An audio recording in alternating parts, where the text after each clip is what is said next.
The doctor's words hung in the air like a dense fog, making it difficult to breathe. "Benign," he had said. The tumor was benign. I should have felt relief washing over me, but as I sat alone in the sterile examination room, clutching the paper, gown tightly around my shoulders, all I could think about was how quickly my children had moved to divide what was mine. Before we jump back in, tell us where you're tuning in from. And if this story touches you, make sure you're subscribed, because tomorrow I've saved something extra special for you. 3 weeks. It had taken them just 3 weeks from my initial diagnosis to secretly meet with lawyers, financial advisors, and each other, carving up the vineyard, the lake house, the accounts, and the business I had built with my late husband over 40 years. All while I was undergoing tests, fearing for my life. That betrayal cut deeper than any scalpel ever could. I could still hear my son Daniel's voice, muffled but clear through the cracked office door just yesterday. "Mom doesn't need to know yet. The doctors say it could be serious, so we should be prepared. It's better this way." My own son, my firstborn, speaking about me as if I were already gone. My hand trembled slightly as I set down my teacup on the kitchen counter, watching the morning light dance across Lake Evergreen through my kitchen window. This home had always been my sanctuary, a place of laughter and memories. Now it felt like contested territory. I smoothed down the front of my blue cardigan and took a deep breath. The vineyard would be bustling with activity today. The vineyard that, according to paperwork I wasn't supposed to find, would soon belong solely to Daniel. I wasn't dead yet. Not even close. And they were about to learn that Eleanor Martinez still had one final move to make. I've always been a woman who believes in signs. When Michael and I found this piece of land overlooking Lake Evergreen 35 years ago, a single bald eagle soared overhead just as we stepped out of the car. "That's our sign, Ellie," Michael had said, squeezing my hand. "This is where we build our dream." And build we did. Martinez Family Vineyards grew from a wild plot of land into one of the most respected small wineries in the region. Our Cabernet won regional awards 3 years running, and our tasting room became a destination for tourists and locals alike. When Michael passed away 5 years ago, I threw myself into running the business, keeping his dream, our dream, alive. The diagnosis came on a Tuesday in early April. "We've found a mass," Dr. Winters had said, her face carefully neutral. "We need to run more tests, but I want to prepare you. This could be serious." I'd sat there, nodding mechanically, thinking about the spring planting, the new irrigation system we were installing in the East Field, and how I needed to call Daniel about the upcoming distributor meeting. I didn't tell my children immediately. Not because I wanted to hide it, but because I needed time to process it myself. By Friday, though, I invited them all for Sunday dinner. Daniel and his wife Grace, my daughter Sophia and her husband Jacob, and my younger son Thomas. Over my homemade paella, I told them about the mass, the pending tests, and Dr. Winters' concerns. "Mom, you should have told us right away," Daniel said, his hand covering mine across the dining table, concern etching lines around his eyes. At 52, his dark hair was silver at the temples, just like his father's had been. "We need to help you manage things," Sophia added, already pulling out her phone, no doubt to make notes. Always the organizer, my Sophia. Only Thomas remained quiet, watching me with eyes so like his father's. "What do you need, Mom?" he asked simply. "Not what we think you need. What do you need?" I squeezed his hand gratefully. "Just your support, while we figure this out." They all nodded, made the appropriate sympathetic noises, offered to drive me to appointments, bring meals. A perfect performance of concerned children. Had I known then what they were planning, I might have laughed. At the irony of it all. The next 2 weeks were a blur of doctor's appointments, blood tests, and scans. Dr. Winters wanted to be thorough, which I appreciated. What I didn't appreciate was how my children suddenly found reasons to be at the vineyard constantly. Daniel, who normally visited once a week to discuss business, was there daily, looking through files in the office, taking meetings with our staff. "Just lightening your load, Mom," he'd say with a smile that didn't quite reach his eyes. Sophia started showing up with meal prep containers, insisting on organizing my medication, my calendar, my life. She even attempted to reschedule a meeting I had with our accountant, saying I needed to focus on my health. I sat in the same chair where this had all begun, hands folded calmly in my lap, heart hammering against my ribs. "The mass is benign, Eleanor," she said with a smile. "We'll need to remove it, but this isn't cancer. With proper treatment and some lifestyle adjustments, there's no reason you won't have many healthy years ahead of you." The relief should have been overwhelming, but it was tempered by the knowledge of what my children had tried to do. Still, I thanked Dr. Winters, scheduled the follow-up appointments, and drove home, my mind clear for the first time in weeks. That Sunday, I once again invited my children for dinner. I prepared all their favorites: slow-roasted lamb with rosemary, from my garden, scalloped potatoes the way Michael used to make them, fresh bread, and a bottle of our best vintage. As they gathered around my dining table, the sun setting over the lake behind them, I served the meal with a smile. "You're looking well, Mom," Sophia said, studying my face. "The new medication must be helping."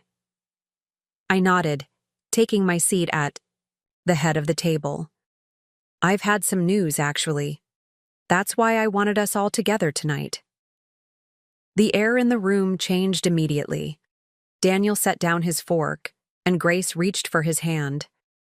Sophia straightened in her chair, while Jacob studied his wine glass intently. Only Thomas looked directly at me, his eyes clear and steady. "I saw Dr. Winters last week," I began, taking a sip of water. "The mass is benign."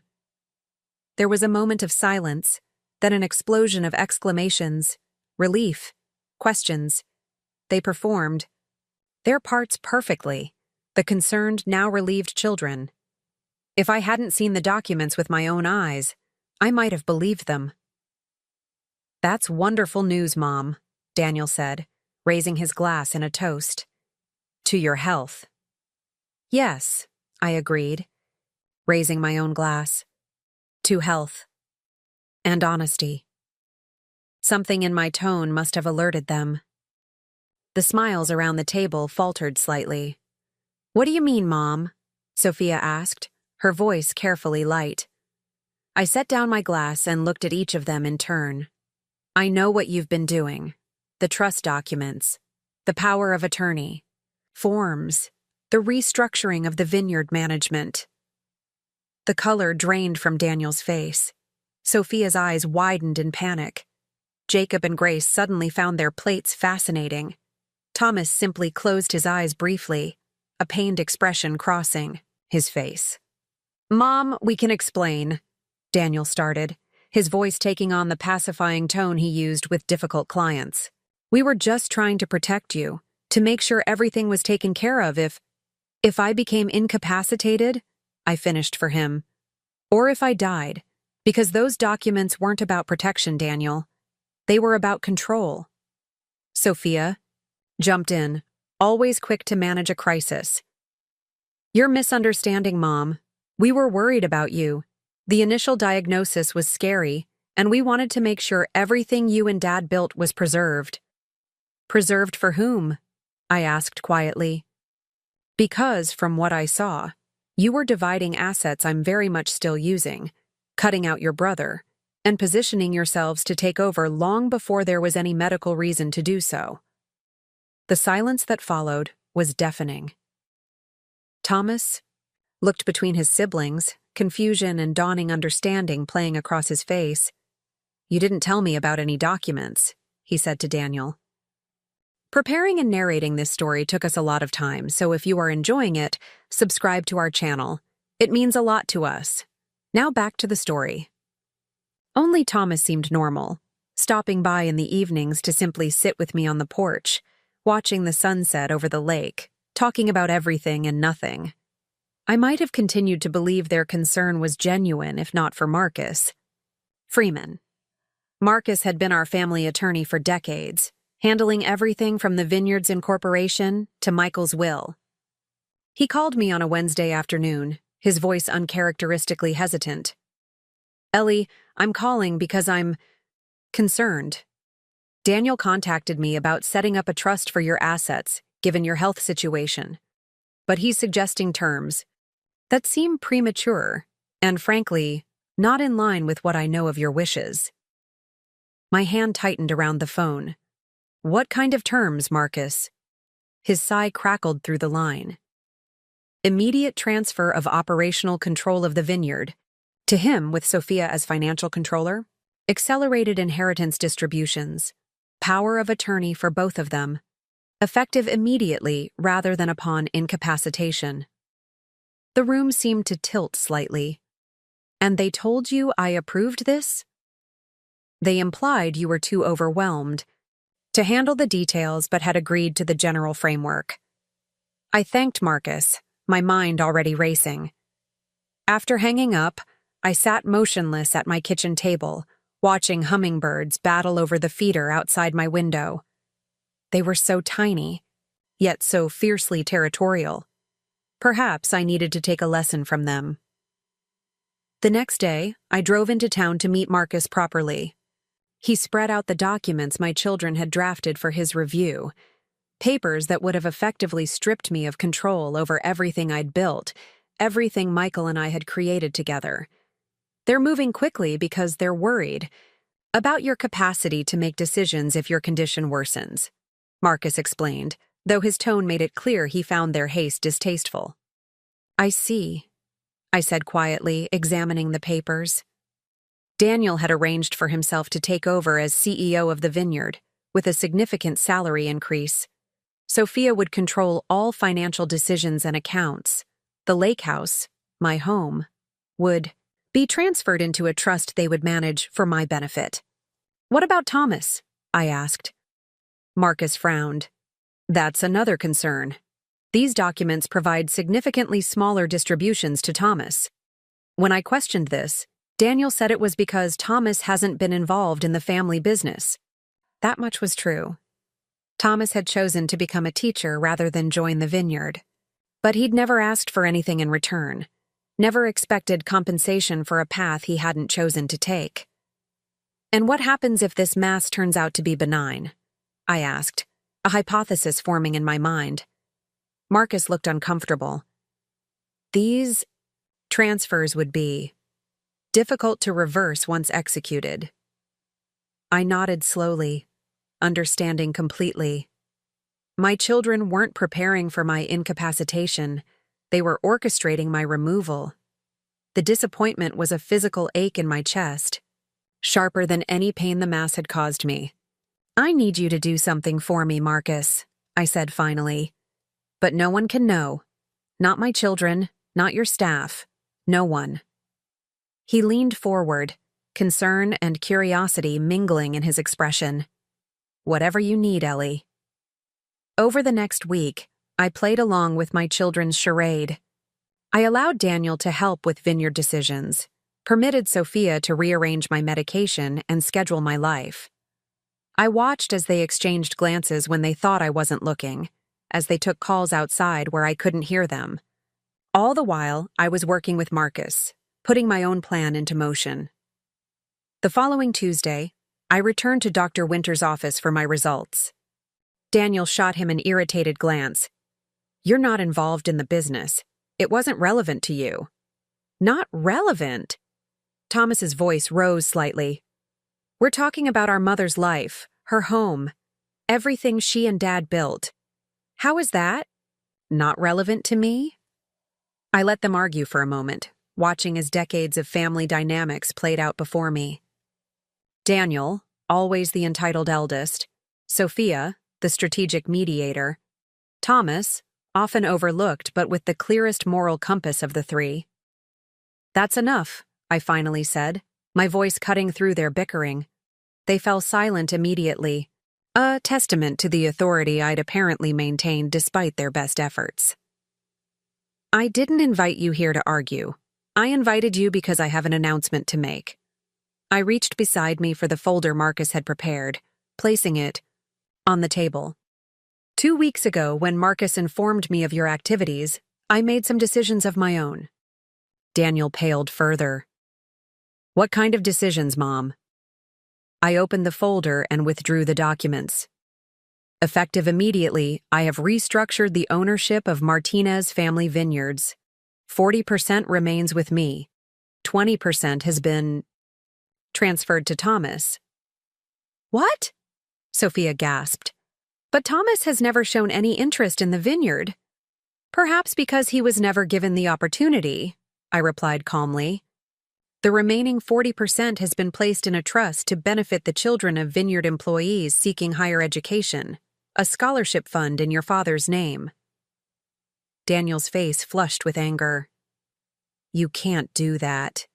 Dad always intended for the vineyard to stay in the family. Your father intended for the vineyard to be managed by people who cared about it and the people who make it successful, I corrected him. And this is still my business to run as I see fit. And the house? Sophia asked, her voice tight. The lake house remains mine, of course, I said, since I am very much alive and, as Dr. Winters confirmed, likely to remain so for many years. However, I've updated my will.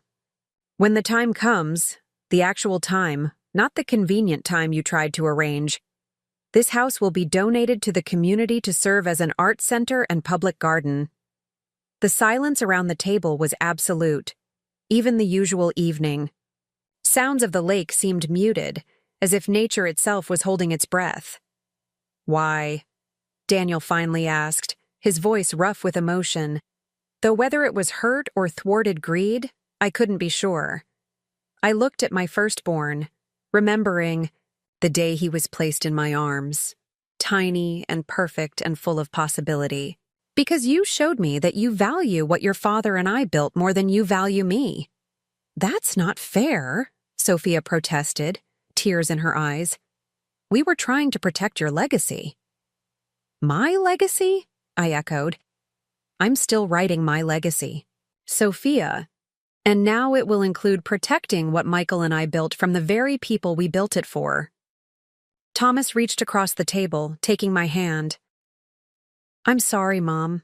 I had no idea what they were planning. I squeezed his fingers gently. I know, sweetheart. So that's it, Daniel demanded, anger now clearly winning over any other emotion.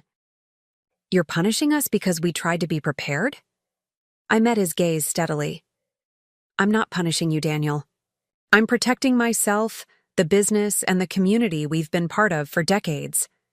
You'll still inherit some assets, as outlined in the updated will, but the vineyard and this house will serve a purpose beyond enriching people who tried to take them before their time. Grace, who had been silent throughout, finally spoke. I told you this was wrong, Daniel. I told you to wait. He shot her a warning look, but the damage was done. So they had discussed it, debated the ethics of it, and still proceeded. I think it's time for you all to leave, I said quietly. I'm feeling quite tired after all this honesty. They filed out in stunned silence, Sophia attempting to hug me at the door. I allowed it, but felt nothing of the warmth that had always existed between us. Thomas lingered behind.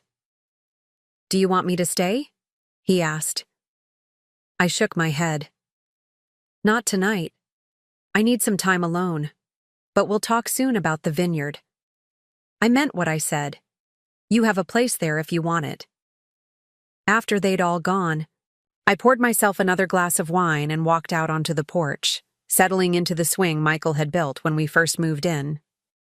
The lake was silver in the moonlight, the vineyard a dark, undulating shadow on the hillside beyond. For the first time since finding the documents, I allowed myself to feel the full weight of my children's betrayal. The tears came then, hot and bitter. Not for the loss of what might have been taken from me, but for the loss of what I'd thought I had. Children who valued me beyond what I could give them. As I wiped away the tears, a strange sense of lightness began to replace the grief. I had stopped them. More than that, I had reclaimed my power, my business, my home. And in doing so, I had ensured that the true legacy Michael and I had built, one of community, support, and integrity, would continue long after I was gone. The vineyard would thrive. The house would become a place of creativity and beauty for all to enjoy. And my children would have to live with the knowledge that their greed had cost them not just their inheritance, but something far more valuable: my trust. I raised my glass to the night sky, to Michael's memory, to my own resilience. To the final move, I whispered. And for the first time in weeks, I smiled, a real smile, full of determination and the quiet satisfaction of justice served. Morning. Arrived with golden light streaming through my bedroom curtains. I had slept surprisingly well considering the emotional confrontation of the previous evening. As I made my morning coffee, I gazed out at the vineyard stretching across the hillside. The rows of vines perfectly aligned like the musical notes of a symphony Michael and I had composed together over decades. The vineyard had always been our sanctuary, our legacy, our life's work. Now it represented something else, my independence reclaimed. My phone had been buzzing since dawn, 14 missed calls, 6 from Daniel, 5 from Sophia, 3 from Thomas. Dozens of text messages, each more urgent than the last. I set the phone face down on the kitchen counter and sipped my coffee. They could wait. For 35 years, I had been available to my children at a moment's notice. Today, I would take time for myself. I dressed carefully in slacks and a light cashmere sweater, applied my makeup with precision, and drove myself to the vineyard office. Maria, our office manager for the past 15 years, looked up in surprise when I walked through the door. "Eleanor, we weren't expecting you today. Daniel said you'd be taking time off for health reasons." I smiled warmly at her. "My health is just fine, Maria. And I'll be coming in regularly, as usual." The relief on her face was immediate. "Oh, thank goodness. Things haven't been the same with Daniel trying to run everything. He doesn't understand the harvest schedules, and he's been talking about cutting the healthcare benefits for the seasonal workers." That stung like a physical blow. Michael had always insisted on providing healthcare for everyone who worked at the vineyard, even seasonal help. It was one of the reasons our staff loyalty was so strong, with families working for us across generations. "No benefits will be cut," I assured her firmly. "In fact, I'll be making some announcements about the vineyard's future soon that I think everyone will appreciate." I spent the morning in my office, reviewing the changes Daniel had attempted to implement in just 3 short weeks. Cost-cutting measures that would have compromised the quality of our wine. A new marketing direction that abandoned our commitment to sustainability for flashier, less authentic messaging. A proposed sale of our smallest field, the original plot Michael and I had started with, to a neighboring development company. With each discovery, my resolve strengthened. My children hadn't just been preparing to take over. They had been preparing to dismantle everything that made Martinez Family Vineyards special, everything that had earned us respect in the industry and loyalty from our customers. At noon, I called an impromptu staff meeting in the main tasting room. Nearly 40 employees gathered, from Maria and our head winemaker Javier to the field workers who had just come in for lunch. Many looked nervous, no doubt having heard rumors about changes and cuts. "Thank you all for coming on such short notice," I began, standing before them with the vineyard visible through the windows behind me. "I know there have been some confusing messages lately, with my son Daniel making decisions and announcements." I paused, watching their faces. These people weren't just employees. They were extended family. The Garcia brothers had been with us since planting our second field. Lucia in accounting had watched my children grow up alongside her own. Javier had learned winemaking alongside Michael, the two men spending countless hours debating the perfect blend. I want to be clear. Martinez Family Vineyards remains under my leadership. My health scare, thankfully, has resolved positively. I am here, I am well, and I am still very much in charge. The relief in the room was palpable. Shoulders relaxed, smiles emerged. Furthermore, I want to share some news about the future of this vineyard. As many of you know, my late husband Michael and I always believed that this land, these vines, and the wines we produce are about more than profit. They're about community, sustainability, and creating something meaningful that outlasts us. I took a deep breath, knowing that once I spoke the next words aloud to this group, there would be no turning back. My children would hear about it within hours. I've established a new ownership structure for the vineyard. 40% remains with me. 20% now belongs to my son Thomas, who many of you know as the high school teacher who helps with harvest every fall. Surprised. Murmurs rippled through the crowd. Thomas was well-liked, but had never been involved in the business side of the vineyard. The remaining 40%, I continued, my voice steady, has been placed in a trust that will eventually provide educational scholarships for the children and grandchildren of vineyard employees, past and present. This trust will be named after Michael, honoring his commitment to education and community. The room fell silent for a moment, then erupted into applause and exclamations. Lucia wiped tears from her eyes. Javier stepped forward, taking my hand in both of his. "Eleanor," he said, his voice thick with emotion. "Michael would be so proud." I squeezed his weathered hand. "I hope so." After the meeting, I walked the rows of vines with Javier, discussing the coming harvest and the new Merlot blend he was experimenting with. The familiar routine was comforting, grounding. The vineyard had always been my therapy, the place where problems seemed smaller and solutions clearer. Daniel was pushing for higher yields, Javier told me as we examined a cluster of developing grapes. I tried to explain that it would compromise quality, but he said markets were changing, and we needed to focus on volume. I shook my head. Quality remains our priority, Javier. Always. By mid-afternoon, the inevitable happened. My phone buzzed with a text from Daniel. "At the vineyard office, we need to talk, now." I took my time finishing my tour with Javier, stopping to chat with the pruning crew, and checking on the new irrigation system being installed. Only then did I make my way back to the main building. Daniel was pacing in my office, his face flushed with anger. "What the hell do you think you're doing?" he demanded as soon as I closed the door. I settled calmly into my chair, motioning for him to sit. He remained standing, his body radiating tension. "I'm running my business, Daniel. The business your father and I built. You announced major ownership changes without consulting me, without consulting the family. You gave Thomas 20% when he's never put in a day's work here, and you're giving away nearly half the company to what? Strangers' children?" I studied my son, trying to see past the angry man to the boy I had raised. Had the seeds of this entitlement always been there, or had I somehow cultivated them without realizing? Not strangers, Daniel. The children of the people who have helped build this vineyard alongside our family.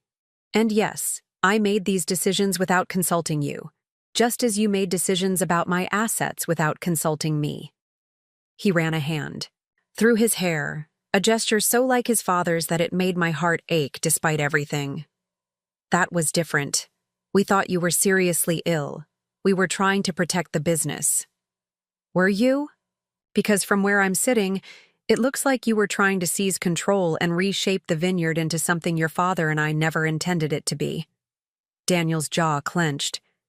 "You have no idea what it takes to stay competitive in today's market. Dad's old-fashioned methods built a respected, profitable business that has supported this family and dozens of others for decades," I finished firmly. "Your father wasn't just a sentimentalist, Daniel. He was a shrewd businessman. who understood that true success comes from integrity, quality, and community support, not just quarterly profits. He sank into the chair across from me, the anger in his expression giving way to calculation. I recognized that look. It was the same one he wore when negotiating with distributors. "Mom, be reasonable," he said, his tone softening. "We can work something out. Maybe the trust is a good idea, but a smaller percentage." "And why Thomas?" "He's never shown any interest in the business." "Perhaps because you and Sophia never made room for him," I suggested. "Just as you tried to push me aside." He flinched, slightly at that. "We weren't pushing you aside. We were preparing for what seemed like the worst. By cutting employee benefits? By selling the original field? By changing everything your father and I built?" His silence was answer enough. I leaned forward. "Daniel, I'm not doing this to punish you. I'm doing it to protect what matters. The vineyard's integrity, the community we've built, and yes, my own autonomy." "So what am I supposed to do now?" he asked, and for a moment I glimpsed vulnerability beneath the anger. "You've built my whole career around eventually taking over. You're still the sales director, a position you've earned through hard work and talent," I reminded him. "That hasn't changed. What's changed is the assumption that you'll inherit control of everything." He stood abruptly. "Sophia's going?" "To be furious." "I imagine she already is," I replied calmly. "She's probably heard from half the staff by now." As if on cue, my phone buzzed with Sophia's name on the screen. I declined the call. Daniel moved toward the door, then paused. "Is this really what Dad would have wanted?" It was a low blow, using Michael's memory against me. But I had spent 35 years married to the man, building dreams together, sharing whispered conversations late into the night about our hopes for the vineyard's future. Your father believed in fairness, community, and protecting what we built. So yes, Daniel, this is exactly what he would have wanted. After Daniel left, I sat quietly in my office, feeling the weight of the day's confrontations. Outside, the afternoon sun gilded the vineyard, turning the leaves to gold. In the distance, I could see workers moving between the rows, tending the vines that would produce this year's vintage, life continuing, as it always did. My phone rang again. Thomas this time. Unlike his siblings, I answered. "Mom? Are you okay? I've been trying to reach you all day." "I'm fine, Thomas. I'm at the vineyard." He exhaled audibly. "I just got off the phone with Daniel. He's not happy." "I imagine not." A brief silence, then. "Did you really give me 20%? Of the vineyard?" "I did." "Mom, I don't know anything about running a winery. I'm a high school literature teacher." I smiled, even though he couldn't see it. "You don't need to quit your job, Thomas. But you've always loved this place, even if you chose a different path. You understand what it means, to the family, to the community. I trust you to honor that." Another pause. "Daniel says you've set up a scholarship trust with the rest of the shares." It seemed fitting. Your father always said education was the best investment. Thomas's quiet laughter warmed me. He did say that, usually when writing the checks for our college tuition. His tone grew serious again. "Are you sure about all this, Mom? It's a lot of change all at once." "I'm sure," I told him. "Sometimes, the right decision becomes perfectly clear when someone tries to take your choices away from you." After we hung up, I gathered my things to head home. As I stepped out of the office, I found Maria waiting for me. "Eleanor," she said hesitantly, "everyone's talking about the announcement. The scholarship trust. Is it really true?" I nodded. Her eyes filled with tears. "My Alicia. She's dreaming of medical school. She's so smart, but we've been worried about the cost." Alicia was Maria's granddaughter, a bright young woman who often helped in the office during summer breaks. I took Maria's hand. The trust will take a few years to be fully funded, but yes, it will help students like Alicia pursue their dreams. Maria embraced me suddenly. Thank you. Michael would be so proud. For the second time that day, someone had invoked my late husband's approval, but this time it didn't feel manipulative. It felt true. Michael had always believed in investing in people, in community, in the future. The drive home along the winding lake road felt different somehow. The familiar landscape, the blue expanse of Lake Evergreen to my left, the rolling hills to my right, seemed more vivid, as if a veil had been lifted from my eyes. For weeks, I had been seeing my world through the lens of illness and betrayal. Now I was seeing it through the lens of reclaimed power and purpose. My phone had continued to buzz throughout the drive. Sophia, Daniel, even Jacob and Grace trying to reach me. I let their calls go to voicemail. Tonight was for me. As I turned into my driveway, I was surprised to see a car already parked there. Thomas's modest sedan. He was sitting on the porch steps, waiting. "I thought you might want company," he said simply as I approached. I sat beside him, both of us looking out over the lake. The setting sun had painted the water copper and gold, a perfect mirror to the vineyard on the hillside behind us. "Daniel called me 6 times, Thomas said finally. "Sophia, too. They want to have a family meeting, try to talk you out of the changes." I nodded, unsurprised. "And what do you think?" He considered for a long moment. I think Dad would approve." He turned to look at me. "I found out what they were doing, you know. Not all the details, but enough. Sophia let something slip last week about power of attorney, and it didn't sit right. Why didn't you say anything?" He shrugged. "I was trying to figure out how to approach you. I was worried about stressing you when you were already dealing with health concerns." I squeezed his hand. "You're the only one who asked what I needed, that first night when I told you all about the diagnosis. Do you remember?" He nodded. "I remember. You've always been like that, seeing people not just what they can do for you." I smiled at him. "Maybe that's why you became a teacher instead of a businessman." We sat in comfortable silence as darkness fell and lights began to twinkle around the lake.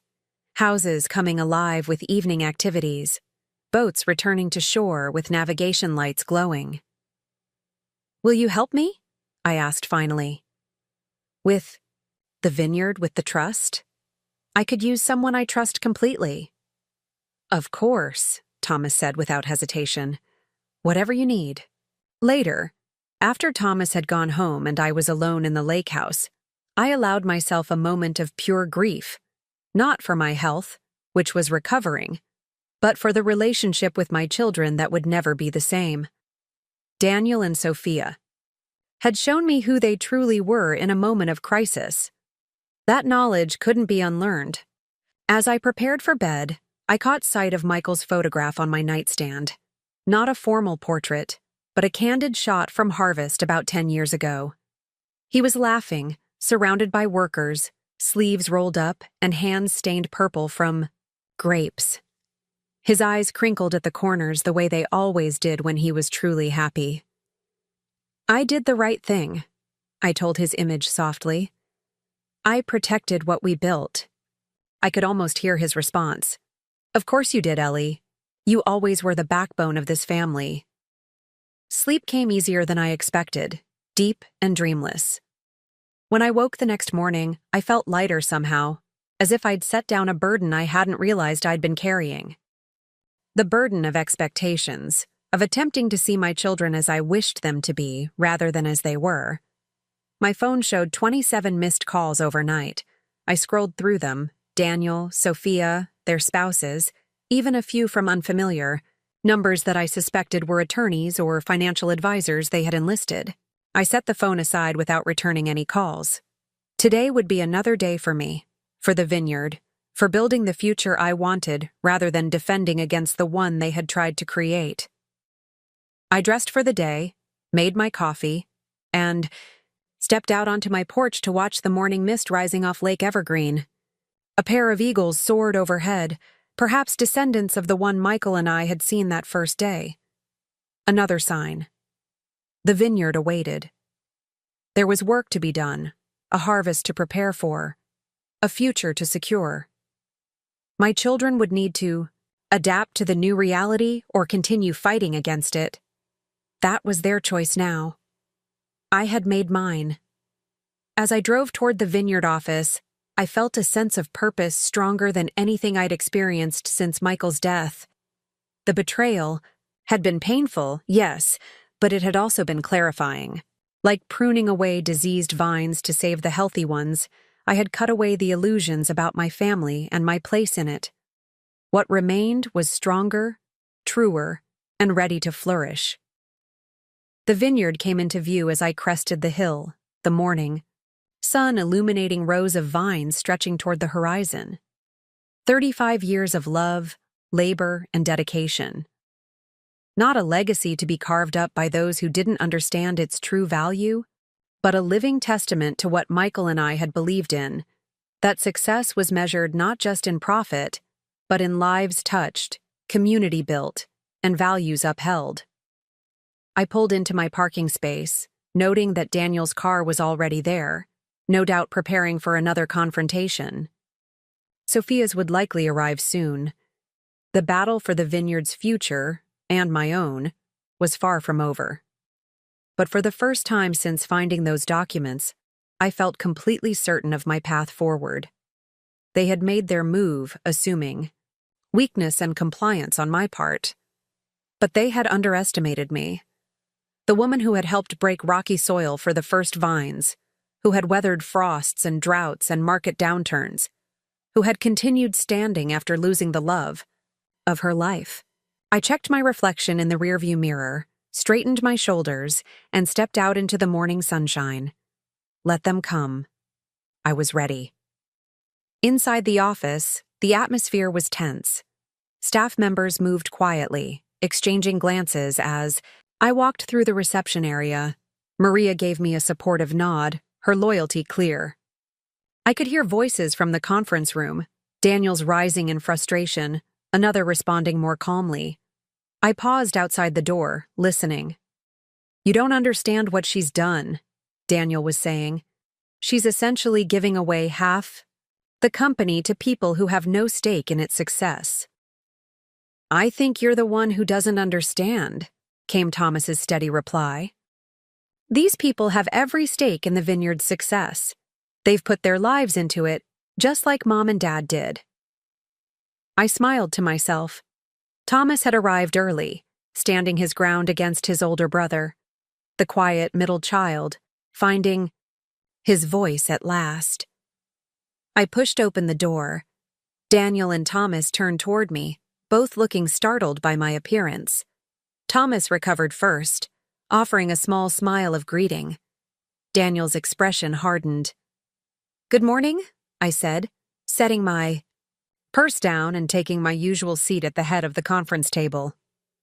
"I see we're having a family discussion." "Mom," Daniel began immediately, "you have to reconsider these changes. They're reckless and emotional decisions made during a stressful time." I met his gaze steadily. "They're carefully considered decisions made after discovering my own children were plotting behind my back to seize control of my assets." He flinched. "That's not fair, isn't it? Tell me, Daniel, if my health news had been worse, if the mass had been malignant, would you have even waited for me to die before implementing your plans? Or would you have used my illness as justification to push me aside while I was still fighting for my life?" The question hung in the air between us. Thomas looked down at his hands, uncomfortable but present. Daniel's jaw worked as he struggled to find a response that wouldn't incriminate him further. "We thought we were doing what was best for the company," he finally said. "The company," I repeated. "Not for me." "That distinction matters, Daniel." Before he could respond, the door opened again. Sophia stood there, impeccably dressed as always, her expression a careful mask of concern. "Mom," she said, stepping inside and closing the door behind her. "We've been trying to reach you." "I've been busy," I replied simply. "Running the business you and your brother were so eager to take over." She took a seat beside Daniel, the two of them unconsciously forming a united front across the table. Thomas remained to my right, quiet but supportive. "Mom, we need to discuss these dramatic changes you've made," Sophia began, her tone reasonable and measured. The same tone she used when trying to talk her clients through difficult decisions. "Making major financial and structural changes during a health crisis isn't advised. Any financial planner would tell you that." "I'm not having a health crisis," I reminded her. "The mass is benign. I'm going to be fine." "But you didn't know that when you made these decisions," she pressed. "You were reacting emotionally to finding out about our contingency planning." I had to admire her phrasing. Contingency planning sounded so much better than asset seizure. "Let's be very clear," I said, looking between my two eldest children. "Your actions went far beyond contingency planning.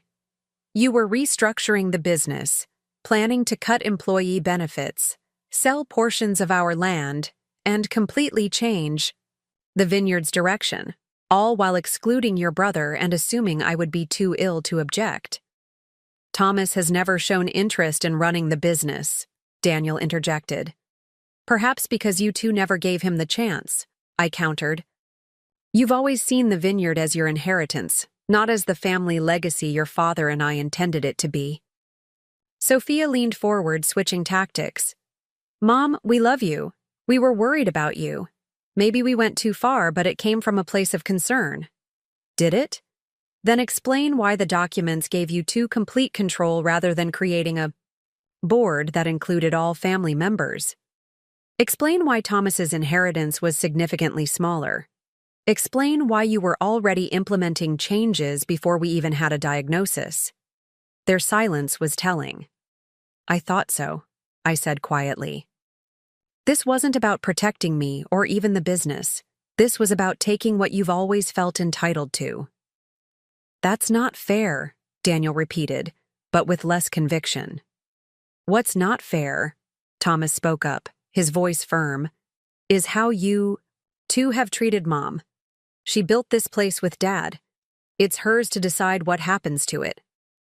Daniel turned on him. "Easy for you to say now that you've got 20% handed to you on a silver platter." Thomas didn't rise to the bait.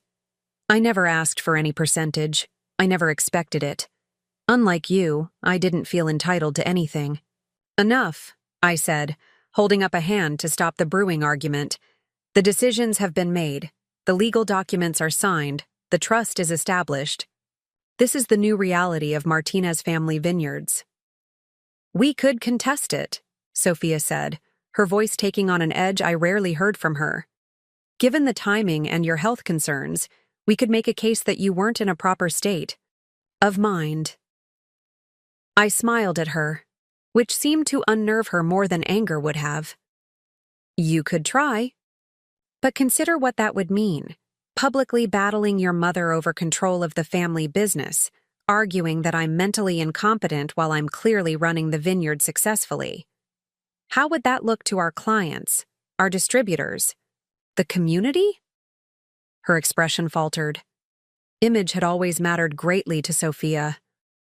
"Furthermore," I continued, "Marcus has extensive documentation of your attempts to seize control while I was undergoing medical testing. How would that look in court? Two children trying to wrest control from their potentially ill mother." Daniel and Sophia exchanged glances, the reality of their position sinking in. "So what now?" Daniel finally asked. "What role do we even have here anymore?" "That," I told him, "is entirely up to you. You're both still shareholders. Daniel, you're still sales director.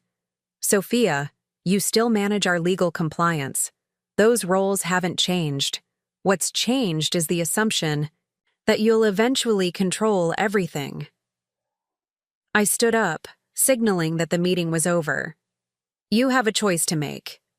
You can accept the new structure and continue contributing your considerable talents to the vineyard's success. Or you can fight me and damage not only our family relationships, but potentially the business itself. I gathered my things and moved toward the door. I'll leave you to discuss your options. I have a vineyard to run. As I walked out, I heard Thomas's chair scrape back as he stood to follow me. Neither Daniel nor Sophia called after us. In the hallway, Thomas fell into step beside me. That was intense. It was necessary, I replied. They needed to understand that this isn't a negotiation. We walked through the main building and out onto the terrace that overlooked the vineyard. Workers were moving through the rows, checking irrigation lines and inspecting the developing fruit. The morning sun had burned away the mist, revealing a clear blue sky above the green landscape. "Do you think they'll accept it?" Thomas asked, leaning against the terrace railing. I considered the question, watching the steady, purposeful movement of the workers tending the vines. Eventually, they're angry and disappointed now, but they're also practical. Fighting me would be costly, financially and otherwise. And if they don't accept it? I turned to look at my middle child, who had always been the peacemaker, the one who hated family conflict. Then the vineyard will continue without them. It survived frost and drought and pests. It will survive this too. He nodded slowly, understanding that my resolve wasn't just about the business, but about something deeper. Self-respect, autonomy, the right to control my own legacy. "I'm proud of you, Mom," he said simply. I squeezed his hand, grateful for his presence, for having at least one child who saw me as a person rather than a means to an end. Together, we looked out over the vineyard, both of us understanding that, whatever happened next, things had fundamentally changed. The decisions I'd made couldn't be unmade. The truths revealed couldn't be unknown. And yet, like the vines stretching toward the sun below us, there was still potential for growth, for new beginnings. Different, perhaps, than what any of us had expected, but no less vital for that difference. The afternoon sun cast long shadows across the vineyard as I walked the eastern slope with Javier. The Cabernet vines here had always been my favorite, the first variety Michael and I had planted, chosen after months of soil testing and climate research. They were strong now, mature, their roots reaching deep into the hillside. Like me, they had weathered storms and droughts and still produced something wonderful. "The sugar levels are perfect," Javier said, plucking a grape and crushing it between his fingers. "2 more weeks, I think. Maybe 3 if the weather stays cool." I nodded, tasting a grape myself. Sweet, with just the right balance of acid. "Promising. Let's start planning the harvest schedule then. I want to make sure we have all the seasonal workers lined up." "Daniel already cut the harvest budget by 15%, Javier said carefully, watching my reaction. "He said we could make do with fewer workers this year." I sighed, adding, "Another item to the mental list of decisions I would need to reverse. Restore the original budget. Quality comes first, always." Javier smiled, relief evident in his weathered face. "That's what I told him. He didn't listen." "Well, he'll have to listen now," I replied, gazing down the neat rows that stretched toward the lake. My phone vibrated in my pocket. I glanced at the screen, an unknown number with our local area code. Given the past week's events, I was wary of answering calls I didn't recognize, but something prompted me to accept this one. "Eleanor Martinez speaking." "Mrs. Martinez, this is Lawrence Briggs from Lakeside Community Bank." The voice was polite but formal. "I'm calling because there seems to be some confusion regarding the vineyard's accounts." My grip tightened on the phone. "What kind of confusion, Mr. Briggs?" "We've received conflicting instructions. Your son Daniel submitted paperwork to be added as a primary signatory on all business accounts, effective immediately. But our records indicate you're the sole authorized signatory." A chill ran through me despite the warm afternoon. When did he submit this paperwork? Yesterday afternoon, ma'am. After our confrontation. After I had made it clear the vineyard would remain under my control. He had gone directly to the bank to try another approach. Mr. Briggs, my son has no authority to make such changes. I am the owner and CEO of Martinez Family Vineyards, and I have not authorized any modifications to the account access. I understand, Mrs. Martinez. That's why I'm calling to verify. Would you be able to come to the bank in person to sort this out? Perhaps tomorrow morning. I'll be there at 9, I said firmly. After ending the call, I stood motionless among the vines, processing this latest betrayal. Daniel hadn't accepted the new reality.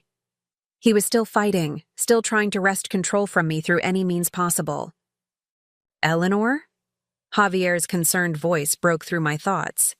Is everything all right? I turned to him, this man who had worked alongside my husband for decades, who knew the soil and vines as intimately as we did. Daniel tried to add himself to the vineyard's bank accounts without my knowledge. Javier's expression darkened. After everything, he's still trying to take over? It seems so. He shook his head slowly. Michael would be so disappointed. The simple truth of those words struck me deeply. Michael had loved all our children, had been proud of their successes, but he had also valued integrity above all else. What would he think of Daniel's actions now? Of Sophia's complicity? Yes, I said quietly. He would. I left the vineyard. Earlier than usual, driving not home but to Thomas's small house on the other side of Lake Evergreen. Unlike his siblings, who had chosen large homes in exclusive neighborhoods, Thomas lived modestly in a craftsman bungalow he had lovingly restored, surrounded by gardens and towering oak trees. He answered the door in jeans and a faded t-shirt, clearly surprised to see me. "Mom, is everything okay?" "Not exactly," I admitted as he ushered me inside. "I need your help with something." Thomas's home reflected his personality. Warm, unpretentious, filled with books and comfortable furniture. Photos of his students, theater productions lined one wall, his pride in their accomplishments evident in the careful framing. Over cups of tea at his kitchen table, I explained the situation with the bank accounts. "I don't understand," Thomas said, shaking his head, in disbelief. "After everything that's happened, after you made your position clear, he's still trying to take control? It seems Daniel can't accept that the vineyard isn't his birthright," I replied, "and I'm concerned about what else he might try." Thomas looked troubled. "What can I do?" "I need a second signatory on the accounts, someone I trust completely." "I'd like it to be you." He hesitated. "Are you sure? I don't know anything about business banking." "You don't need to. This is about protection, not financial management. If something happens to me, if I actually do become ill, or if Daniel tries something else, I need to know there's someone looking out for the vineyard's interests. For my interests." Thomas nodded slowly. "Of course, whatever you need." "Thank you." I reached across the table to squeeze his hand. "There's something else. Given recent events, I think it's time I updated my medical directives as well. I'd like to name you as my medical power of attorney." "Not Sophia?" he asked, surprised. Sophia had always been the one we all turned to in a crisis, the organized one, the planner. "Not anymore," I said simply. Understanding dawned in his eyes. "Because of what they tried to do. Because they saw my illness as an opportunity rather than a crisis. Because they were already planning my exit before we even knew if I would recover." Thomas was quiet for a moment, absorbing the weight of this responsibility. "I'll do it," he finally said, "but let's hope it never comes to that." We spent the next hour discussing practical matters, what documents needed to be updated, who should be contacted, what steps should be taken to protect the vineyard and my personal assets from further attempts at control. It was a conversation I had never expected to have with my middle child, but Thomas approached it with the same thoughtful consideration he brought to everything. As I prepared to leave, Thomas walked me to my car. The evening air was cool, scented with the lavender that bordered his front path. "What will you do if Daniel keeps fighting?" he asked. I leaned against my car, considering the question. "Whatever I have to. The vineyard isn't just a business, Thomas. It's your father's legacy. It's my life's work. I won't let it be dismantled or twisted into something we wouldn't recognize." He nodded, understanding the resolve behind my words. "Daniel has always been stubborn. He gets that from you, you know." Despite everything, I laughed. "I suppose he does." The next morning, I arrived at Lakeside Community Bank precisely at 9, dressed in what Michael used to call my business armor, a tailored navy suit that made me feel confident and formidable.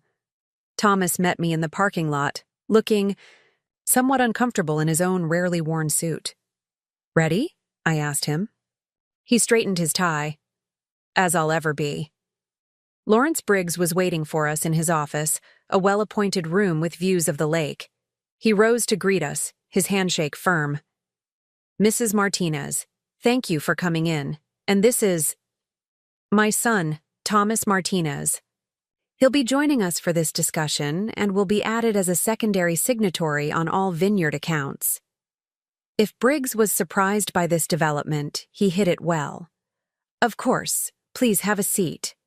He pulled out a folder containing the paperwork Daniel had submitted. Authorization forms with my forged signature, corporate resolutions I had never seen, bank mandates altered to give Daniel full access to all accounts. "As you can see," Briggs explained, "these documents appear to authorize significant changes to your banking arrangements. However, our verification process flagged some inconsistencies, which is why I contacted you." I examined the papers, anger rising as I saw my signature perfectly mimicked on document after document. "These are forgeries, Mr. Briggs. I never signed these documents, nor authorized anyone to sign on my behalf." Briggs nodded gravely. "That's a serious allegation, Mrs. Martinez." "It's not an allegation. It's a fact. I can provide genuine signature samples from recent documents if necessary." "That won't be required." Briggs collected the forged documents and set them aside. "How would you like to proceed?" I glanced at Thomas, who gave me an encouraging nod.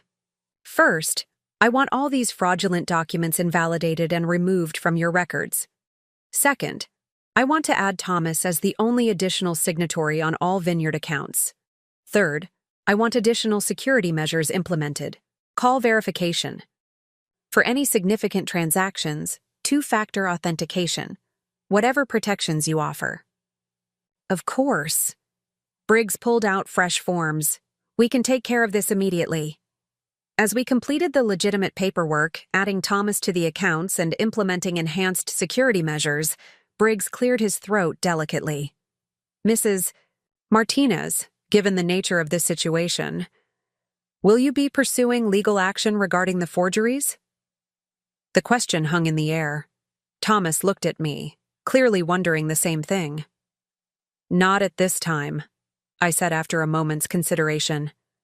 "But I would appreciate it if the bank kept records of these attempted changes, should I need evidence in the future."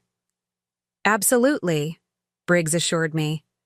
"We maintain detailed records of all such incidents." As we left the bank an hour later, I felt both exhausted and relieved. Another attempt thwarted, another safety measure in place.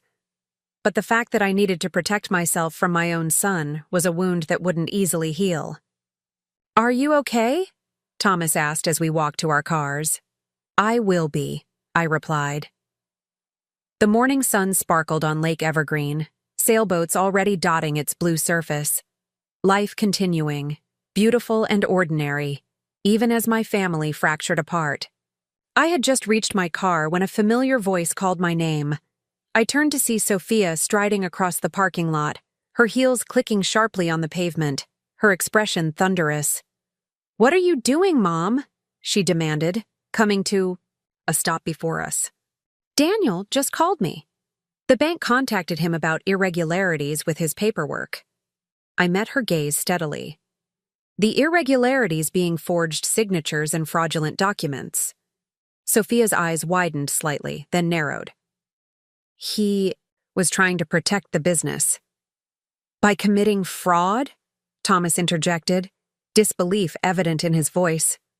Sophia shot him a dismissive glance before focusing on me again. This has gone far enough, Mom. First the ownership changes, now freezing Daniel out of the accounts. What's next? Whatever is necessary to protect what your father and I built, I replied calmly. Daniel's actions have only confirmed that my decisions were correct. Sophia stepped closer, lowering her voice, though her intensity remained. He's been running that vineyard for years while you played figurehead. Everyone knows it. The words stung with their mixture of falsehood and just enough truth to wound. While Daniel had indeed taken on more responsibilities in recent years, particularly in sales and distribution, the vineyard had always remained under my active management, something everyone who actually worked there knew well. If that's what you believe, I said, keeping my voice level, then you understand even less about the vineyard than I thought. Thomas moved to stand beside me, a silent show of support that didn't go unnoticed by Sophia. Her expression hardened further. So that's it? You're choosing Thomas over us now? The son who never showed any interest in the family business? This isn't about choosing one child over another, I replied. This is about trust. Daniel tried to forge my signature to gain control of the vineyard's finances. What would you have me do? Pretend it didn't happen? Sophia's professional mask slipped, revealing genuine confusion beneath. I don't understand why you're fighting so hard against us. We were trying to help you, to make things easier during a difficult time. For a moment, I wondered if she truly believed that, if in her mind, their actions had been benevolent, rather than self-serving. The thought was almost more painful than assuming deliberate manipulation. Sophia, I said gently, making things easier for me would have meant asking what I wanted, not deciding for me. It would have meant supporting my recovery, not planning my replacement. She shook her head, frustration evident. You're not being reasonable. You've never been reasonable about the vineyard. It's always been more important to you than anything else, even us. The accusation hung between us, revealing a hurt that apparently ran deeper and longer than I had realized. The vineyard was your father's dream, I said quietly. It became mine too. We built it for all of you, as a legacy, not just as a business to profit from. A legacy that you're now giving away to strangers, she retorted. Not strangers. The people who helped build it alongside us. The community that supported us. And your brother, who may not have worked the land, but understands its value beyond dollar signs. Sophia looked at Thomas, something unreadable passing across her face. I hope you're happy, she said to him. You've always been her favorite, and now you're getting everything without having worked for any of it. Thomas shook his head sadly. That's not true, Soph. I never asked for this. I never wanted any of this to happen. Save it, she snapped, then turned back to me. This isn't over, Mom. Daniel and I won't just stand by while you dismantle everything Dad built. The irony of her statement, that I was the one dismantling what Michael had built, when they had been planning to change everything about how the vineyard operated, was almost too much. But I kept my response simple. It is over, Sophia. The legal documents are signed, the new ownership structure is in place, the bank accounts are secured. You and Daniel have a choice. Accept the new reality and continue being part of the vineyard's future, or fight and risk losing whatever connection you still have to it, and to me. Something flickered in her eyes.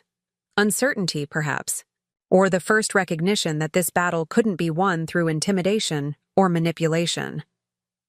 We'll see, she said finally, then turned and walked away, back straight, head high, every inch her father's daughter in determination, if not, in principles.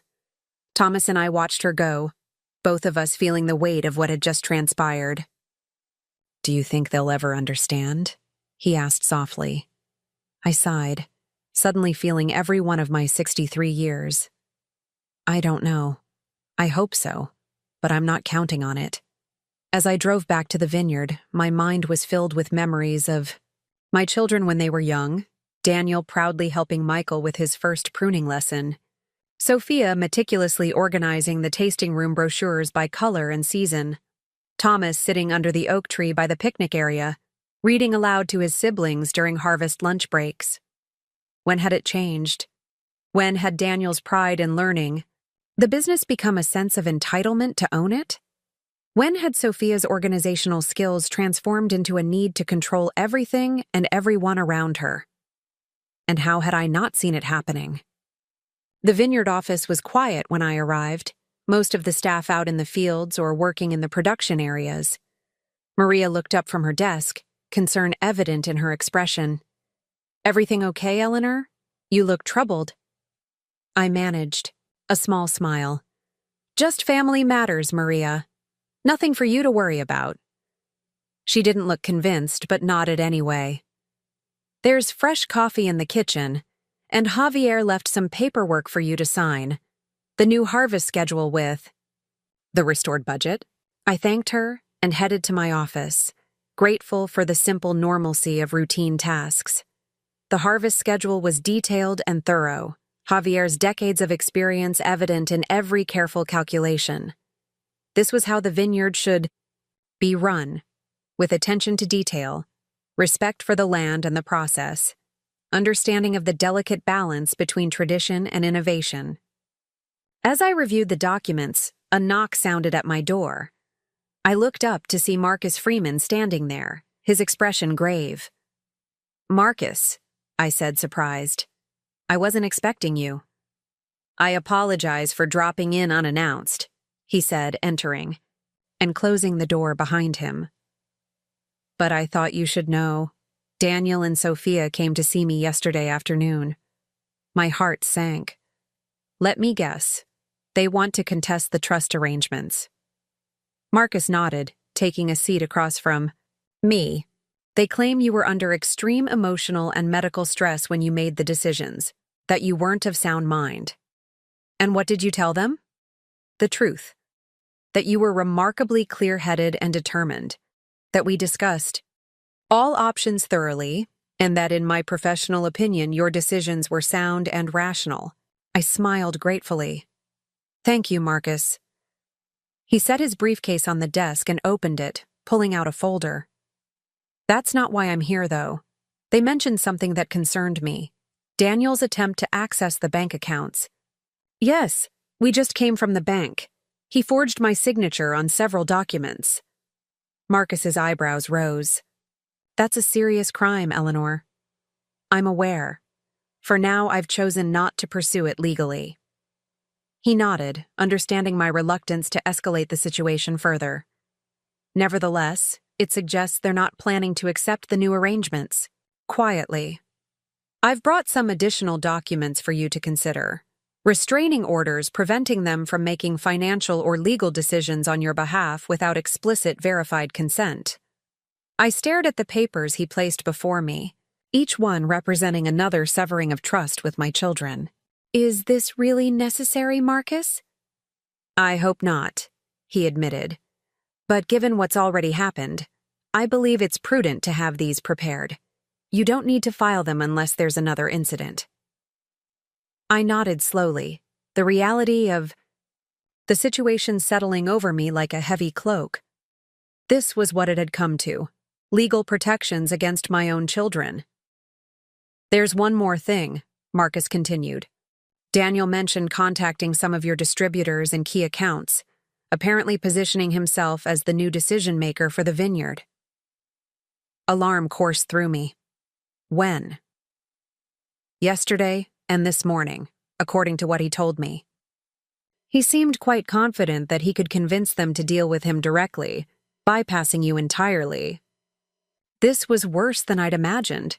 Not just internal power struggles, but attempts to undermine the vineyard's business relationships I had carefully nurtured for decades.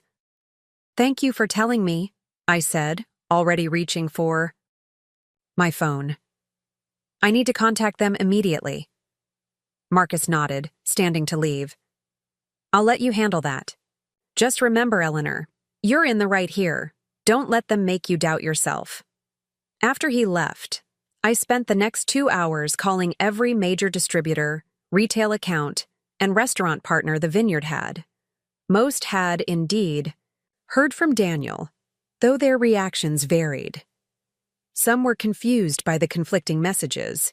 Others were concerned about potential management instability. A few had already begun to reconsider their orders for the coming season.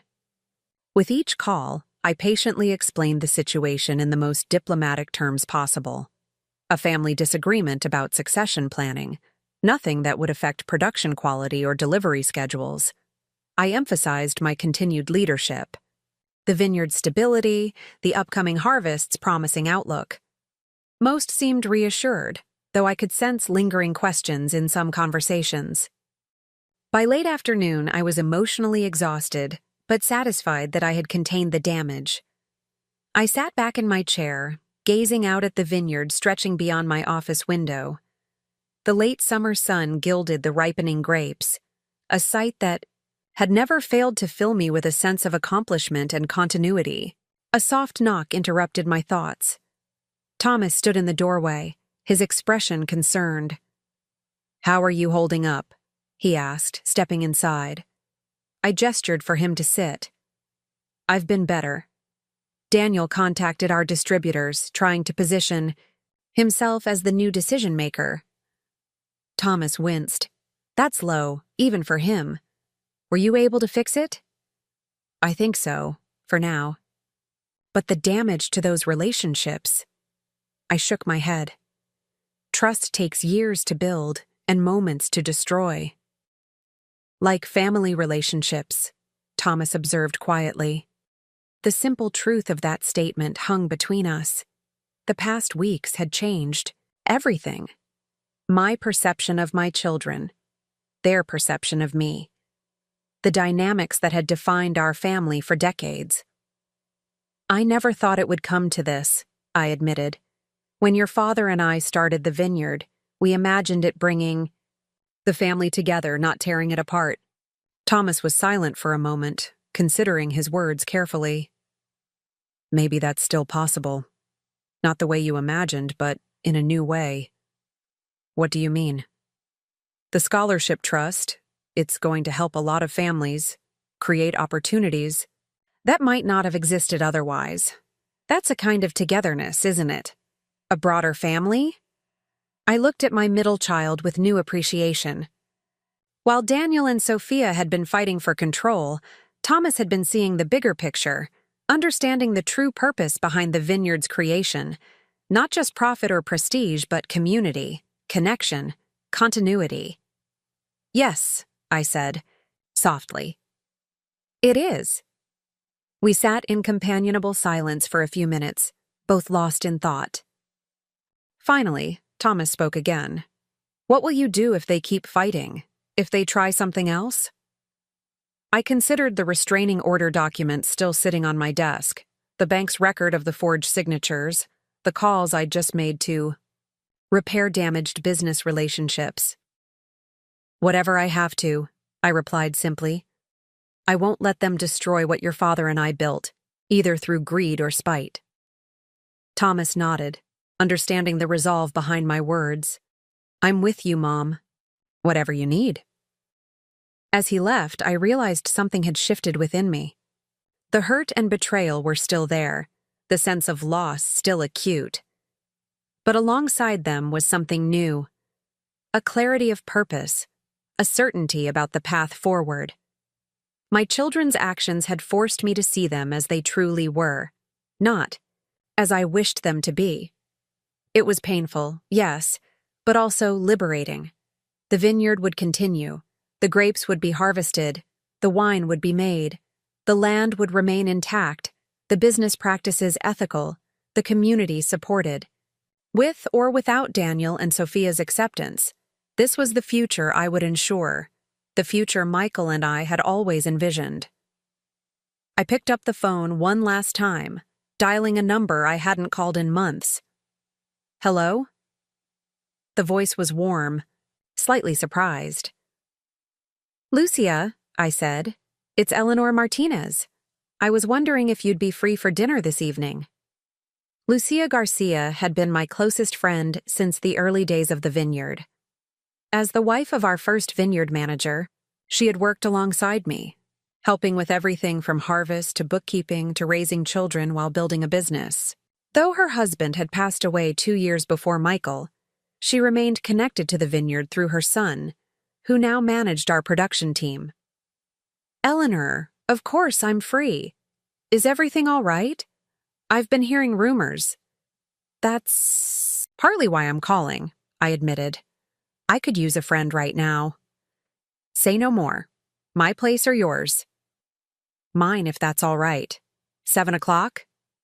I'll bring the dessert. And Eleanor, whatever's happening, we'll get through it." As I hung up, I felt another piece of strength return to me. I had been so focused on my children's betrayal that I'd forgotten the other connections that sustained me. Friendships built over decades, community ties that remained strong, the extended family of the vineyard. I gathered my things and headed home to prepare for dinner with Lucia, determined to share the full story with someone who would understand both my pain and my determination. Tonight would be about remembering who I was beyond being a mother, a friend, a businesswoman, a creator of something lasting and meaningful.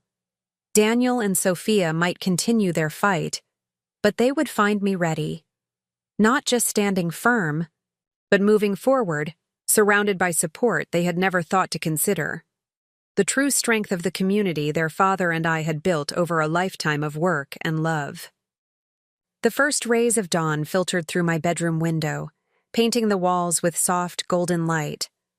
I had slept better than I had in weeks, perhaps because of the dinner with Lucia the night before. We had talked for hours, reminiscing about the early days of the vineyard when everything was a struggle but full of possibility, when Michael was still alive and our children were young, untainted by greed or entitlement. Lucia had listened to my story without judgment, offering perspective from someone who had known us all for decades. "They're scared, Eleanor," she had said as we shared the last of a bottle of our award-winning Cabernet. "Not just of losing their inheritance, but of losing their place in the story they've been telling themselves. Daniel always saw himself as the heir apparent. Sophia always saw herself as the protector, the organizer. You've rewritten the story, and they don't know their roles anymore." Her words had stayed with me through the night. Perhaps there was truth in them, but understanding my children's fear didn't excuse their actions. Some lines, once crossed, changed relationships forever. I dressed with particular care that morning, a deep burgundy blouse that Michael had always loved, tailored black pants, the simple gold necklace he had given me on our 30th anniversary. Today wasn't just another day at the vineyard, it was the first day of harvest planning, the official beginning of the most important season in the winemaking year. The kitchen was quiet as I made my coffee, the house empty in a way that felt both peaceful and slightly melancholy. For decades, harvest planning had been a family event. Michael would spread maps of the vineyard across the dining table, and we would plot out the picking schedule together, factoring in weather forecasts, grape varieties, and labor availability. In recent years, Daniel had joined these sessions, bringing distribution forecasts and sales projections. Even Sophia would stop by with meticulously organized spreadsheets tracking previous year's yields. This year would be different.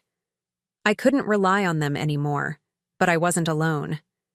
Thomas had promised to come by later, and Javier's expertise was worth more than Daniel's business school theories had ever been. As I drove to the vineyard, the morning mist was just beginning to lift from the lake, revealing the shimmer of sunlight on water. It was going to be a beautiful day, warm but not hot, with the light breeze that was perfect for the final ripening stages. The vineyard parking lot was already half full when I arrived.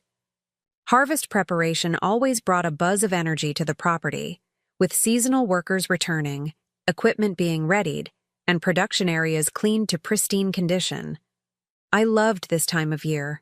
The anticipation, the connection, to cycles of growth and renewal that had guided human lives for millennia. Maria looked up with a smile as I entered the main office. "Good morning, Eleanor. You look rested."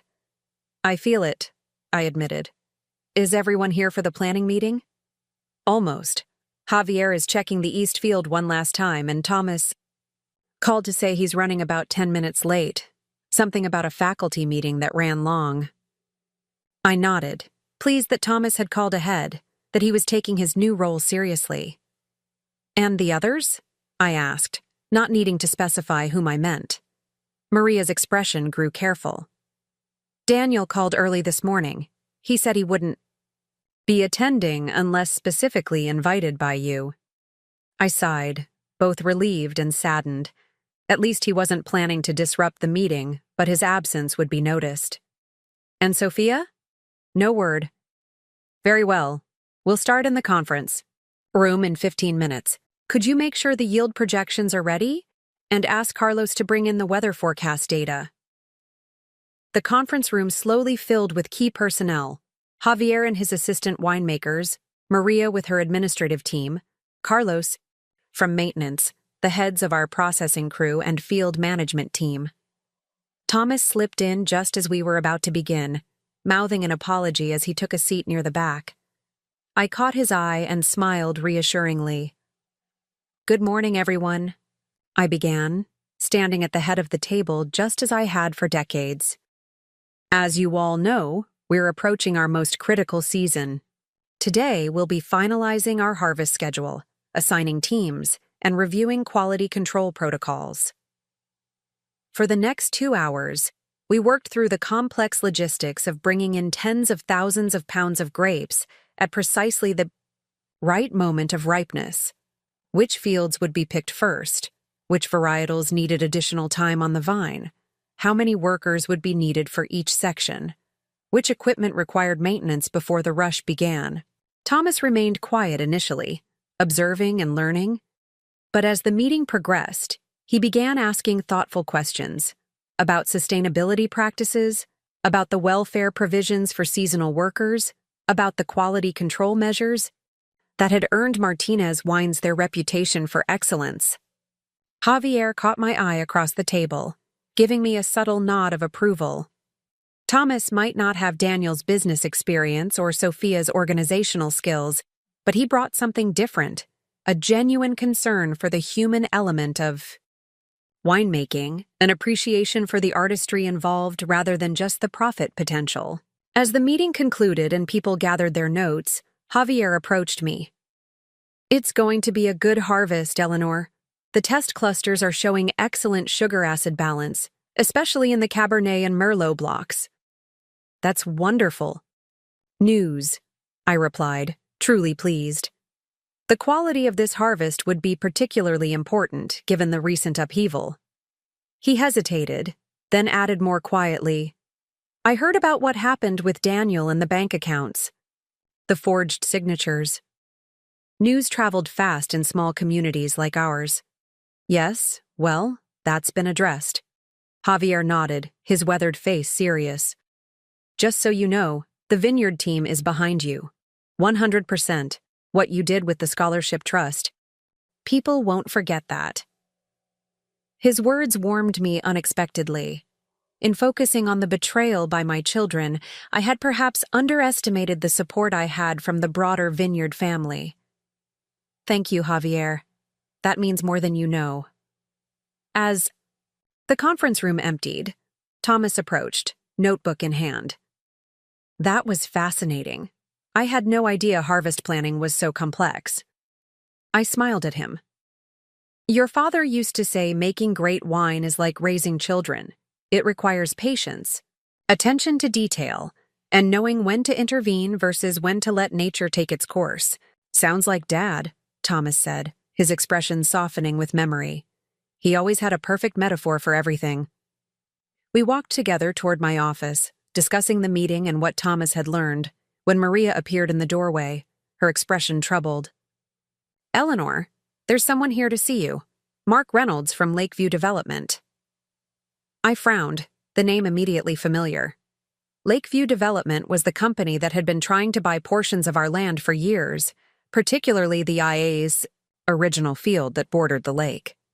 They had visions of luxury condominiums with vineyard views, a plan Michael and I had repeatedly rejected despite increasingly generous offers. "Show him in," I said, wondering what had prompted this unexpected visit. Mark Reynolds was a polished man in his 40s, with the confident manner of someone used to getting his way. He shook my hand firmly, nodding to Thomas as well. "Mrs. Martinez, thank you for seeing me without an appointment. I was in the area and thought I'd stop by." "Of course, Mr. Reynolds. What can I do for you?" He settled into a chair, smoothing his tie. "I understand there have been some changes at Martinez Family Vineyards recently." My guard immediately went up. How would he know about internal family matters unless someone had told him? "The vineyard continues to operate as it always has, Mr. Reynolds." He smiled, a practiced expression that didn't reach his eyes. "That's not what I heard. In fact, I recently had a very productive conversation with your son Daniel about the potential sale of the lakefront parcel." The room seemed to still. Beside me, Thomas tensed visibly. "My son has no authority to discuss the sale of any portion of this property," I said, keeping my voice level despite the anger rising within me. Reynolds appeared unperturbed. He seemed quite confident that the sale would proceed. He mentioned that as the incoming CEO, he was reassessing the vineyard's land holdings and focusing on core productive areas. So that was Daniel's new angle. Approaching potential buyers directly, presenting himself as the decision-maker despite having no legal authority to do so. It was both desperate and dangerously close to fraud. "Mr. Reynolds," I said carefully, "I am the owner and CEO of Martinez Family Vineyards. No land sales have been approved, nor are any being considered at this time." If Daniel suggested otherwise, he was misrepresenting his position and authority. Reynolds's expression shifted slightly, the first hint of uncertainty appearing. "I see. That's disappointing to hear." He was quite persuasive about the benefits for both parties. "I'm sure he was, but the fact remains that the lakefront parcel is not for sale. It never has been, and it never will be. That land holds the original vines my husband and I planted. It's not merely property, it's our foundation." He studied me for a moment, clearly recalculating his approach. "Mrs. Martinez, the offer we discussed with Daniel was significantly higher than our previous proposals. Perhaps if you heard the details." "The amount is irrelevant, Mr. Reynolds. Some things aren't for sale at any price." His polite veneer cracked slightly. "With all due respect, Mrs. Martinez, that's a sentimental rather than business-minded approach. The lakefront parcel represents a small percentage of your total acreage, but could command a premium that would allow you to expand operations elsewhere." Thomas stepped forward slightly. "I believe my mother has made her position clear, Mr. Reynolds." Reynolds glanced at Thomas dismissively before turning back to me. "Perhaps you should consider the practical aspects. The property taxes on lakefront land continue to rise. The vines in that section are among your oldest with declining yields. From a purely business perspective—" "Mr. Reynolds," I interrupted, firmly, "Martinez Family Vineyards is not a purely business venture. It's a legacy, a commitment to the land and to winemaking as an art. Those oldest vines produce our reserve wines, which, as you may know, consistently receive the highest ratings and command premium prices." He sighed, recognizing defeat, at least for now. "I understand. Still, should you reconsider, our offer remains open." He stood, straightening his jacket.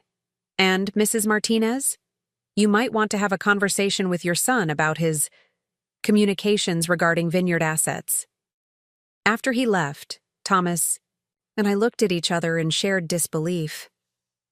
He was actually trying to sell off part of the vineyard? Thomas asked, running a hand through his hair in a gesture reminiscent of his father. Without any authority? It seems so, I replied, the full implications sinking in. Daniel hadn't just been trying to take control. He had been actively making arrangements to dismantle what his father and I had built, piece by profitable piece. What are you going to do?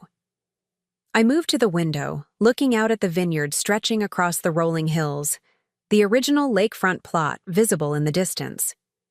I need to speak with Marcus again, and I think it's time I had another conversation with Daniel. The restraining order documents still sat in my desk drawer, unsigned. I had hoped they wouldn't be necessary, that Daniel and Sophia would eventually accept the new reality. Now I wasn't so sure. Should I come with you? Thomas asked.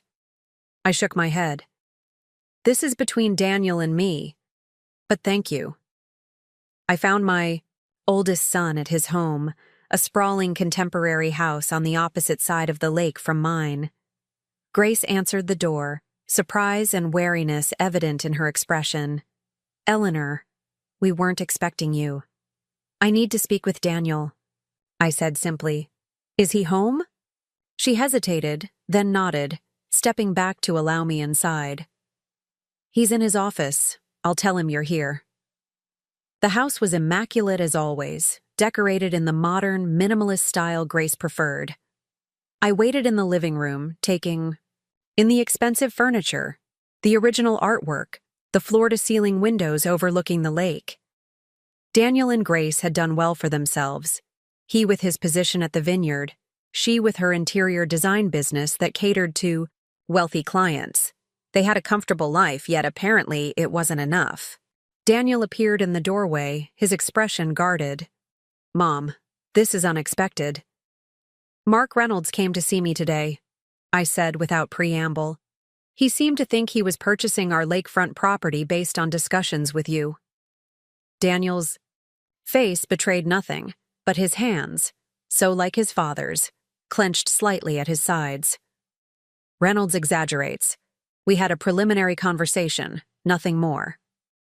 A conversation you had no authority to initiate. The vineyard land isn't yours to sell, Daniel. It never has been.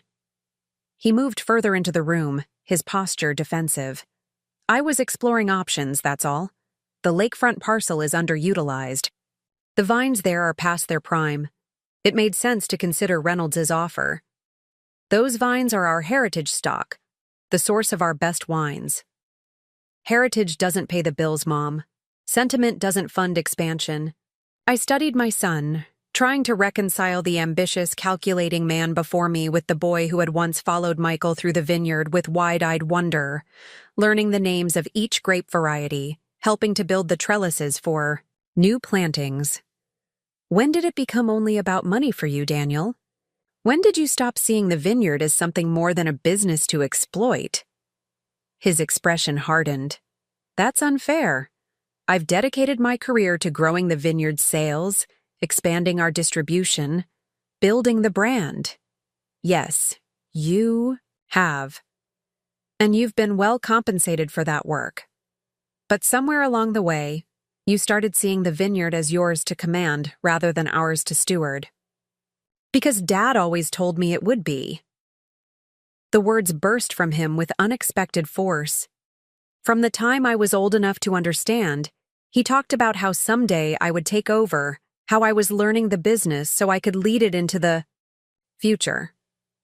Lead it, Daniel, not dismantle it, not sell off its heart for condominium development. I shook my head, disappointment heavy in my chest. Your father would never have approved of selling that land. Never. Daniel's face flushed with anger. You don't get to decide what Dad would have wanted. You've already changed everything with this trust arrangement, cutting me out of what should have been mine.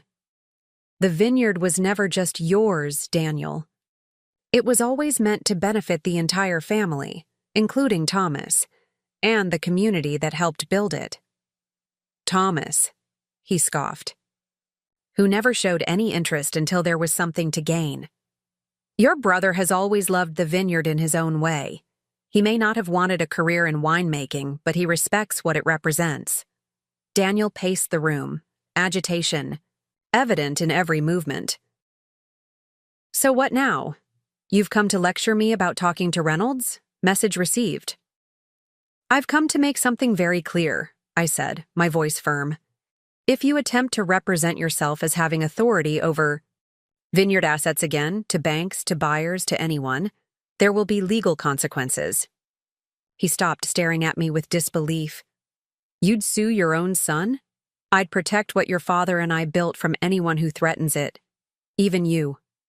The silence that followed was heavy with the weight of what had been said, boundaries drawn, that had never before been necessary between us. You know what hurts the most? Daniel finally said, his voice quieter now. It's not the trust arrangement or giving Thomas a share he didn't earn. It's that you don't trust me. After everything I've done for the vineyard, you think I would destroy it. I looked at my firstborn, the child who had once been all possibility and promise. I trusted you, Daniel, with my health concerns, with the business operations, with your father's legacy. And you responded by trying to seize control, by forging documents, by making plans to sell our founding property. You destroyed that trust. Yourself. He had no response to that, no counter-argument that could undo the reality of his actions. I should go, I said, moving toward the door. I've said what I came to say. Wait, Daniel called as I reached the entryway. I turned back to see him standing in the center of his perfect living room, suddenly looking less confident than I could ever remember. Is there a way back from this? A way to fix it? The question caught me off guard. The first sign of vulnerability, of recognition that something precious had been damaged. I don't know, I answered honestly. That depends on your choices going forward. The drive back to the vineyard was filled with conflicting emotions. The confrontation with Daniel had been necessary but painful, reopening wounds that had barely begun to heal. Yet there had been that moment at the end, that question about finding a way back, that suggested perhaps he understood, finally, the magnitude of what he had done.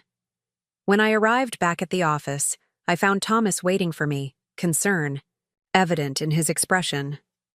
How did it go? He asked as I sank into my chair. About as well as could be expected, I replied wearily. He admitted to the conversations with Reynolds but tried to justify them as exploring options. Thomas nodded, unsurprised. That sounds like Daniel, always able to rationalize his actions. He asked if there was a way to fix things, I added. Between us, I mean. Thomas looked thoughtful. And what did you tell him? That it would depend on his choices going forward. That's fair, he said. Trust has to be earned back.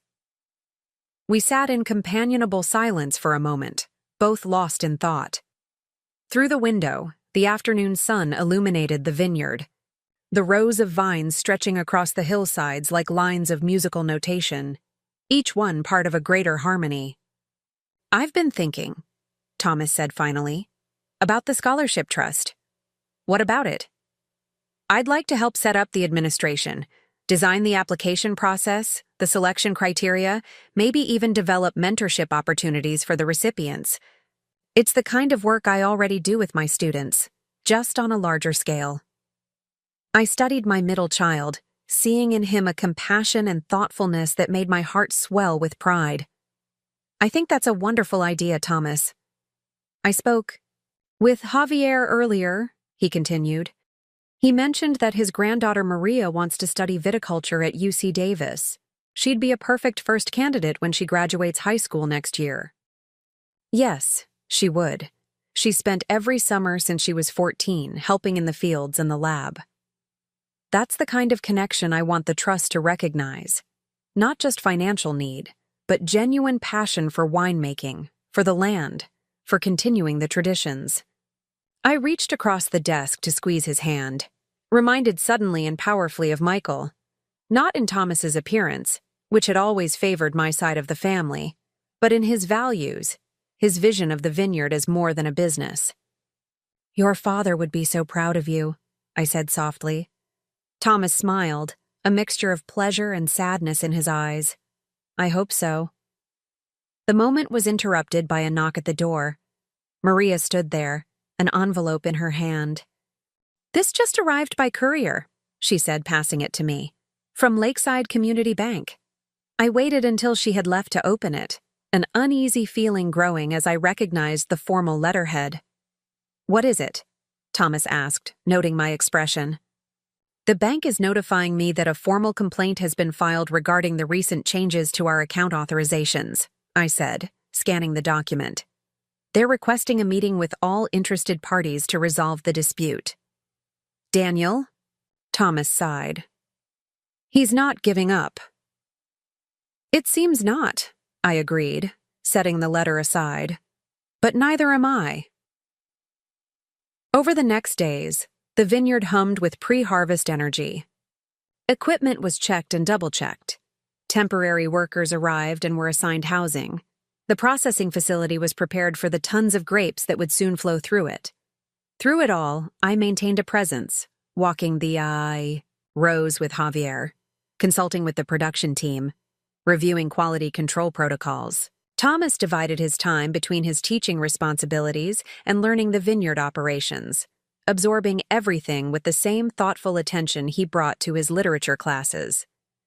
The team responded well to him, appreciating his genuine interest in their work and his lack of pretension. No further word came from Daniel or Sophia, though I knew the bank meeting loomed on the horizon. Marcus advised me to bring all documentation of Daniel's previous attempts to circumvent proper procedures, the forged signatures, the unauthorized contact with Reynolds, the misleading communications with distributors. "Be prepared for this. To get contentious," he warned during our preparation meeting. "From what I can tell, Daniel has engaged his own attorney, someone with a reputation for aggressive tactics." "I'm not surprised," I replied, thinking of my son's determination, his inability to accept defeat. "But the facts are on our side." Facts and law, yes, but family conflicts are rarely decided on those alone. There will be emotion involved, attempts to paint you as vindictive or irrational. I nodded, understanding his concern. "I'm prepared for that." The evening before the bank meeting, I walked through the vineyard alone as the setting sun bathed everything in golden light. It was my favorite time of day, when the heat began to dissipate and a gentle breeze carried the scent of ripening grapes through the rows. I found myself in the original field, the lakefront parcel that Daniel had tried to sell, where Michael and I had planted our first vines 35 years ago. Some of these plants were showing their age, it was true.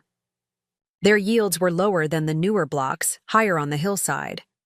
But the wines they produced had a depth and complexity that couldn't be replicated, the result of roots that had spent decades working their way through the rocky soil, adapting to its particular chemistry and composition.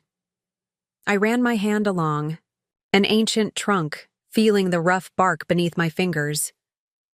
These vines had been here through every milestone, the birth of our children, the growth of the business, Michael's illness, and death. They were living witnesses to our story, and Daniel had been willing to uproot them for condominium development. "I won't let that happen," I promised aloud, my voice soft in the evening stillness. "Not as long as I'm here." A figure appeared. At the end of the row, Thomas coming to find me as dusk settled over the vineyard. "Mom, Maria said you might be out here." I smiled, waiting as he made his way toward me. "Just checking on our oldest residents." He glanced around at the gnarled vines. "Daniel really wanted to sell this parcel?" "Yes, for luxury condominiums." Thomas shook his head in disbelief. I don't understand him sometimes. How could he not see the value here? Not just monetary value, but heritage, I supplied. Connection, continuity. Exactly. He reached out to touch one of the ancient trunks, his gesture unconsciously mirroring mine from moments earlier. These vines were here when I was born. They'll be here long after we're gone if we protect them. That's why I created the trust, I said, to ensure they would be protected, regardless of what happens to me. Thomas nodded, understanding. Are you ready for tomorrow? The bank meeting? As ready as I can be. I gazed out over the field toward the lake, now turning deep blue in the fading light. I never thought I'd be fighting my own children over Michael's legacy. Not all your children, Thomas said quietly. I'm with you, Mom, and I think Dad would be too if he were here. We walked back to the main building together as darkness fell, a sense of calm certainty settling over me. Tomorrow would be difficult, confrontational, perhaps even ugly. But tonight, the vineyard was peaceful, the harvest approaching, the legacy secure. Whatever happened at the bank, whatever Daniel and Sophia tried next, I would face it with the same determination that had helped me build this place from nothing, the same strength that had carried me through Michael's illness and death, the same clarity that had guided my decision to protect what mattered most, even when doing so meant standing against my own children. The future of Martinez Family Vineyards would not be determined by those who saw it as a commodity to be exploited, but by those who understood its true value, as a living connection to the past and a promise to generations yet to come. As we reached my car, Thomas paused, looking back at the darkened vineyard. It's going to be all right, isn't it? Whatever happens tomorrow. I followed his gaze, seeing beyond the present challenges to the harvest that would soon begin, to the wines that would be made, to the lives that would be touched by the scholarship trust in years to come. Yes, I said with quiet certainty. It's going to be more than all right. The morning of the bank meeting dawned clear and bright, the kind of perfect late summer day that makes Lakeside shine. I dressed with deliberate care, a tailored navy, suit that conveyed authority without ostentation, my mother's pearl earrings, comfortable but elegant shoes. Today would require both strength and endurance. Marcus met me outside Lakeside Community Bank, his briefcase bulging with documentation. Thomas arrived moments later, looking professional in the one good suit he owned for parent-teacher conferences and school events. Are you ready?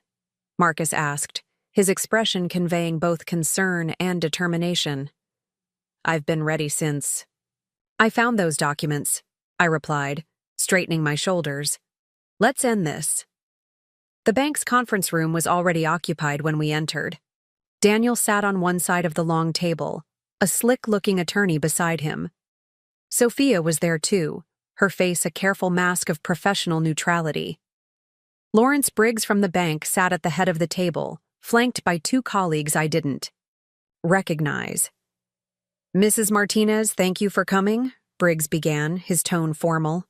As you know, we've called this meeting to address concerns regarding the recent changes to the authorization structure of the Martinez Family Vineyards accounts. I nodded, taking my seat across from Daniel. Thomas settled beside me, while Marcus arranged his documents methodically. To be clear, Briggs continued, the bank has no position on family business matters. Our sole concern is ensuring that account access follows proper legal protocols and reflects the authorized ownership structure of the business. Daniel's attorney leaned forward. My client contends that the recent changes were made under questionable circumstances and do not reflect the operational reality of the business. Marcus raised an eyebrow. And your client is? Daniel Martinez, sales director of Martinez Family Vineyards and heir apparent to the company leadership. I couldn't help the small, incredulous laugh that escaped me. Heir apparent? This isn't a monarchy, Mr. Reynolds, Howard Reynolds. An interesting coincidence, the same surname as the developer who had approached me about buying our original parcel. Perhaps they were related, or perhaps Daniel had deliberately chosen an attorney connected to his would-be business partner. Mr. Reynolds, Marcus responded smoothly. The ownership structure of Martinez Family Vineyards is clearly documented. Ms. Eleanor Martinez holds 40% ownership. Mr. Thomas Martinez holds 20%. The remaining 40% is held in the Michael Martinez Memorial Trust. Your client is an employee of the vineyard, a valued one with significant responsibilities, but an employee nonetheless. Daniel's face flushed with anger. I've run that vineyard for years, while my mother played figurehead. Daniel, Sophia warned quietly, placing a restraining hand on his arm. Briggs cleared his throat. Perhaps we should focus on the specific banking matters at hand. Mr. Martinez has alleged that changes to the account authorizations were made when Mrs. Martinez was in a vulnerable state, possibly under undue influence. That's absurd, Thomas interjected, unable to contain himself. Mom made these decisions with full clarity after discovering Daniel had attempted to forge her signature on banking documents. Reynolds smiled thinly. An allegation without proof. Marcus slid a folder across the table to Briggs. These are copies of the documents Daniel Martinez submitted to this bank 3 weeks ago, containing forged signatures purporting to be Eleanor's. The bank's own verification process flagged these as potentially fraudulent, which is how Mrs. Martinez learned of them. Briggs opened the folder, reviewing the documents with a frown. Yes, these were indeed flagged by our security department. Furthermore, Marcus continued, producing another folder, we have documentation of Mr. Martinez's unauthorized communications with vineyard distributors, presenting himself as the new decision-maker for the company. And most recently, evidence of his discussions with Lakeview Development regarding the sale of vineyard property without any legal authority to do so. I watched Daniel's face as Marcus methodically laid out the evidence of his various attempts to seize control. His expression shifted from defiance to something closer to concern as he whispered urgently to his attorney. Sophia leaned forward. This is getting out of hand. We're here about the bank accounts, not these other allegations. They're relevant, I said, meeting her gaze steadily. They establish a pattern of behavior, attempting to take control of vineyard assets through inappropriate means.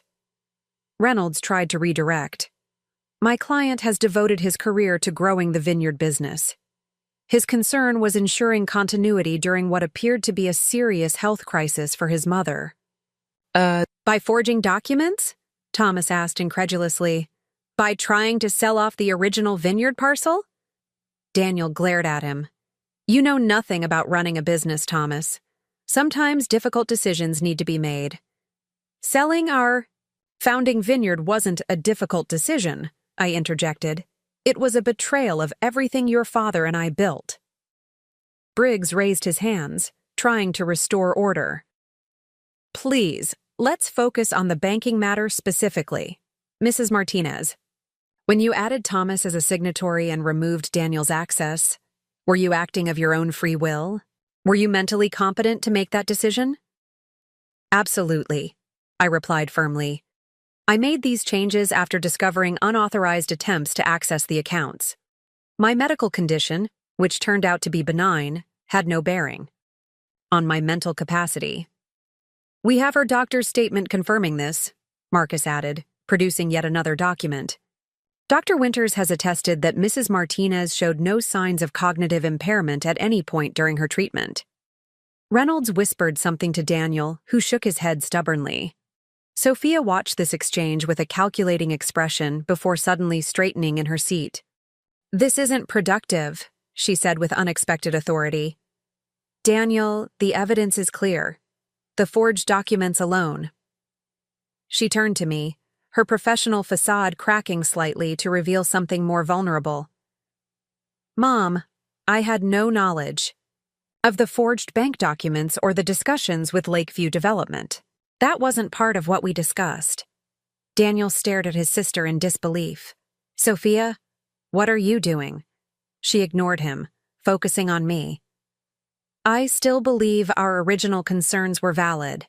Ensuring business continuity given your health, scare. But these other actions. She shook her head. They cross a line. The room fell silent as we all absorbed this unexpected shift. Sophia was distancing herself from Daniel's more egregious actions, attempting to salvage her own position. It was a calculated move, but it also revealed the first crack in their united front. "Mrs. Martinez," Briggs said after a moment, "in light of the documentation provided, and Ms. Sophia Martinez's statement, the bank is satisfied that the current account structure reflects the legal ownership and management of Martinez Family Vineyards. Unless substantial new evidence is presented, we consider this matter closed." Daniel stood abruptly, his chair scraping against the polished floor. "This isn't over," he said, his voice tight with anger. "The vineyard is my birthright. Dad promised me."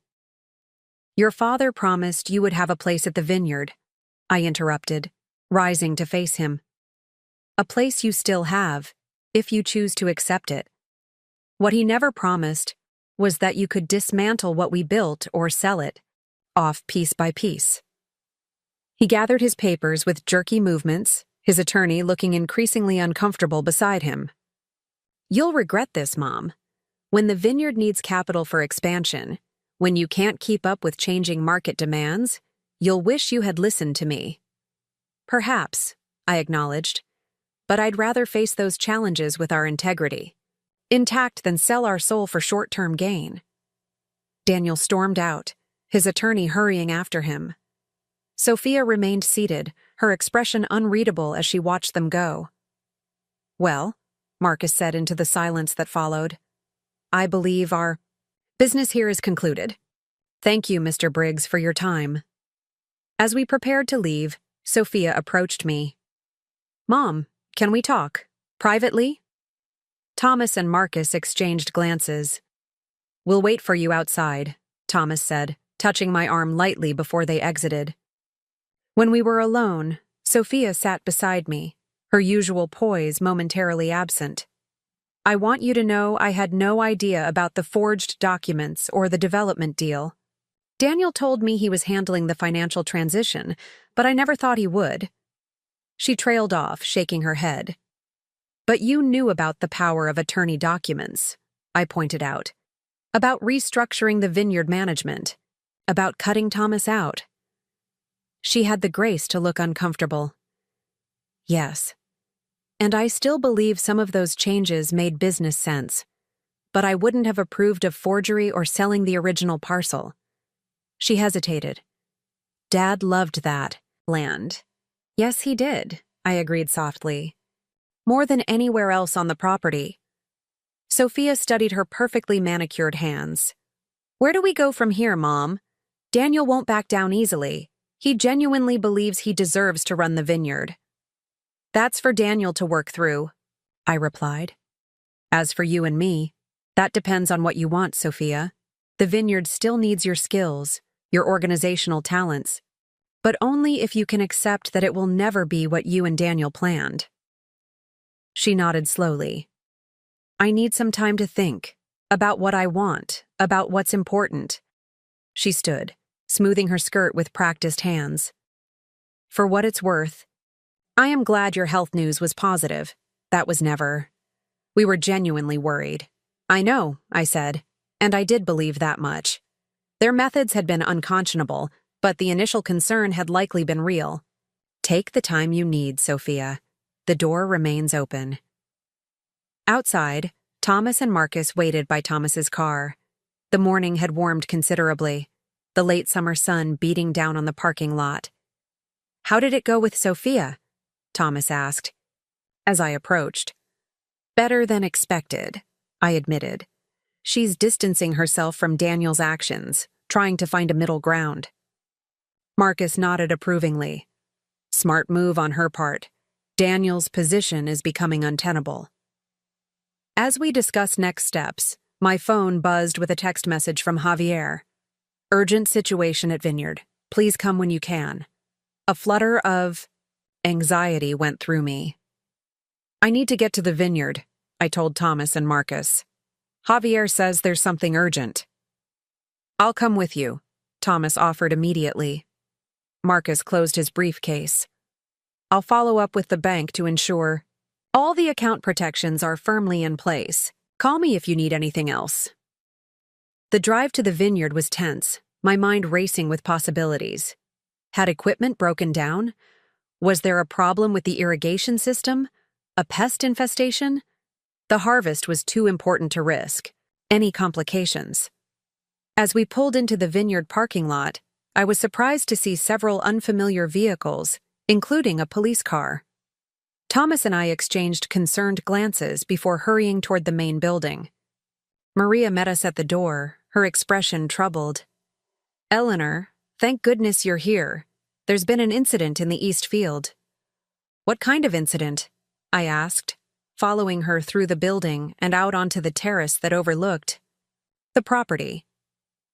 Daniel showed up about an hour ago, extremely agitated. He went straight to the equipment shed and took the bulldozer. My heart dropped. The bulldozer? What for? Maria's voice shook slightly. He drove it to the original field, the lakefront parcel, started tearing up vines, saying if he couldn't have it, nobody would.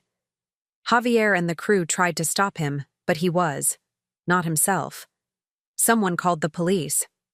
I hurried down the terrace steps, Thomas close behind me.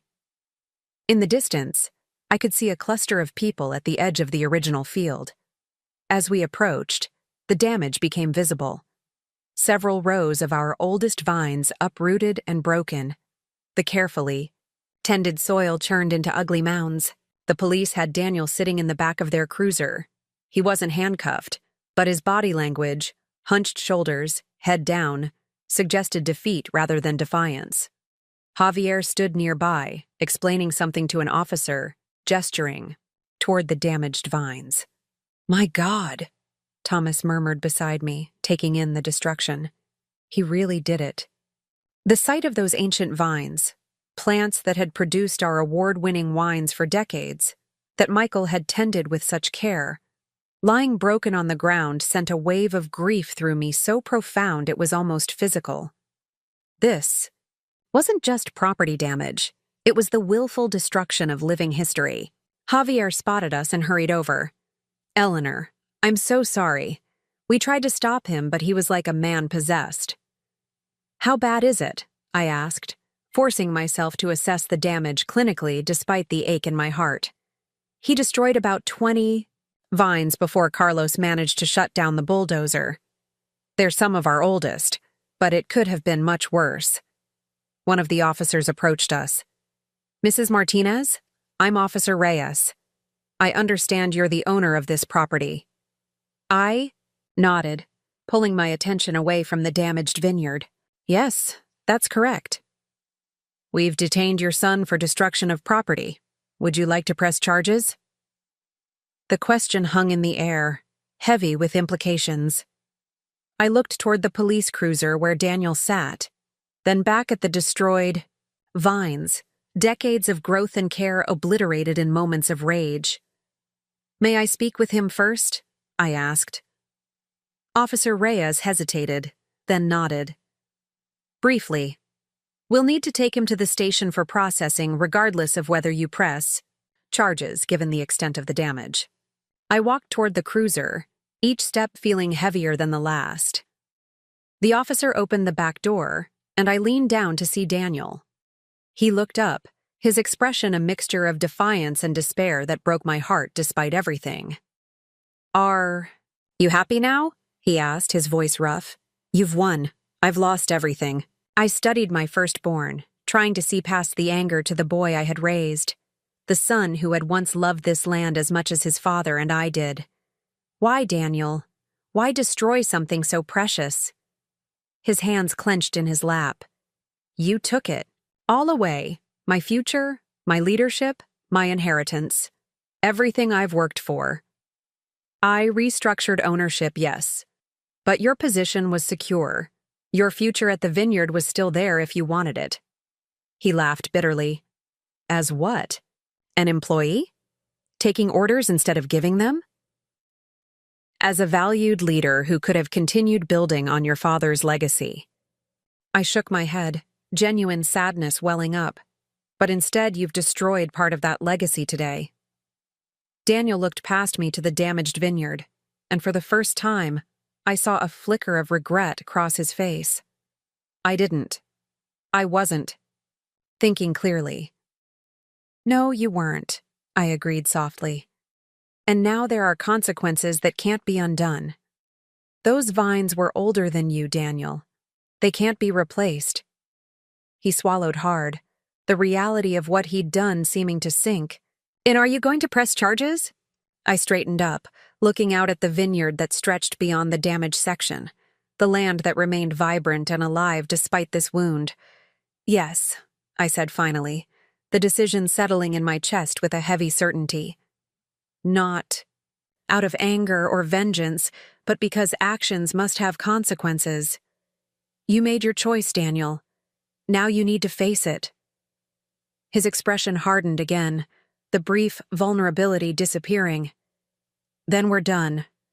Don't visit me. Don't call. As far as I'm concerned, I no longer have a mother. The words were meant to wound, and they did. But beneath the pain was a strange sense of clarity. This break had been coming for a long time, perhaps since Daniel first began to see the vineyard as something to possess rather than something to cherish. I'll always be your mother, Daniel. That doesn't change, even now. When you're ready to talk, really talk, not threaten or manipulate, I'll be here. I stepped back, nodding to Officer Reyes that I was finished. Thomas joined me as the police cruiser pulled away, Daniel's rigid profile visible through the window. Are you okay? He asked quietly. No, I admitted. But I will be. Together, we walked toward the damaged section of the vineyard. Javier and several workers were already there, carefully examining the uprooted vines, assessing which might be salvageable. Some of these might survive if we replant them immediately, Javier said as we approached. Their root systems are damaged but intact. The older ones, though. He shook his head sadly. I knelt beside one of the broken vines, running my fingers along its gnarled trunk. This plant had been producing grapes since before Daniel was born, its roots reaching deep into soil that held the history of our family's dreams. Let's save what we can, I said, standing up and brushing the dirt from my knees. And for those we can't, we'll take cuttings. We might be able to propagate new vines from the original stock. Javier nodded appreciatively. Good thinking. The DNA will be preserved at least. For the next several hours, I worked alongside the vineyard crew, my suit jacket and heels discarded, my hands in the soil where they belonged. We carefully excavated the salvageable vines, trimmed damaged roots, and replanted them with plenty of water and root stimulator. For the destroyed plants, we took multiple cuttings, preparing them for rooting in the greenhouse. Thomas worked, tirelessly beside me, following instructions from the more experienced hands, his professor's clothes now as dirt-stained as mine. Neither of us mentioned Daniel or the events that had led to this moment. There would be time for that later. Now was for healing, for salvaging, for beginning again. As the sun began to set, casting long shadows across the vineyard, we finally stepped back to survey our work. The damaged section looked bare compared to the lush surrounding rows, but it wasn't destroyed. New vines would grow here, descendants of the originals, carrying forward the genetic memory of what had been planted decades ago. It's going to be okay, isn't it? Thomas asked, echoing his question from the day before, but with new meaning now. I looked out over the vineyard, seeing beyond the present damage to the harvests yet to come, the wines yet to be made, the future yet to unfold. In a strange way, Daniel's destructive act had only reinforced my commitment to protecting what mattered. Yes, I said, absolute certainty in my voice. It's going to be more than okay. That evening, as twilight settled over Lake Evergreen, I sat on my porch with Thomas and Javier, sharing a bottle of our reserve Cabernet, wine made from the very vines that had been damaged that day. The irony wasn't lost on any of us. To resilience, Javier proposed, raising his glass. To new beginnings, Thomas added. I lifted my glass, the deep ruby liquid catching the last light of day. To legacy, not just what we inherit, but what we choose to build. We drank in companionable silence, each lost in our own thoughts. The day had brought pain and loss, but also clarity and resolution. Daniel had made his choice, and now he would live with the consequences. Sophia stood at a crossroads, still deciding which path to take. And Thomas, quiet, thoughtful Thomas, had discovered a connection to the land and its purpose that none of us had anticipated. As for me, I had found strength I hadn't known I possessed, the courage to protect what mattered even when doing so meant standing against those I loved. The vineyard would continue. The scholarship trust would provide opportunities for generations to come. The community Michael and I had helped build would thrive. This wasn't the ending I had imagined for our family story. There was loss here, and grief for what might have been. But there was also hope, determination, and the quiet certainty that I had done what was right, not just for myself, but for the legacy we had created together. The stars began to appear above the lake, eternal and unchanging despite the tumult of human lives below. Tomorrow would bring new challenges. The harvest was coming. There would be legal proceedings involving Daniel, decisions to make about the vineyard's future direction. But tonight, sitting with those who truly understood the value of what we were protecting, I felt something unexpected. Peace. Not the peace of conflicts resolved or problems solved. Those would take time and might never be completely finished. But the deeper peace that comes from living in alignment with your truest values, from standing firm in defense of what matters most.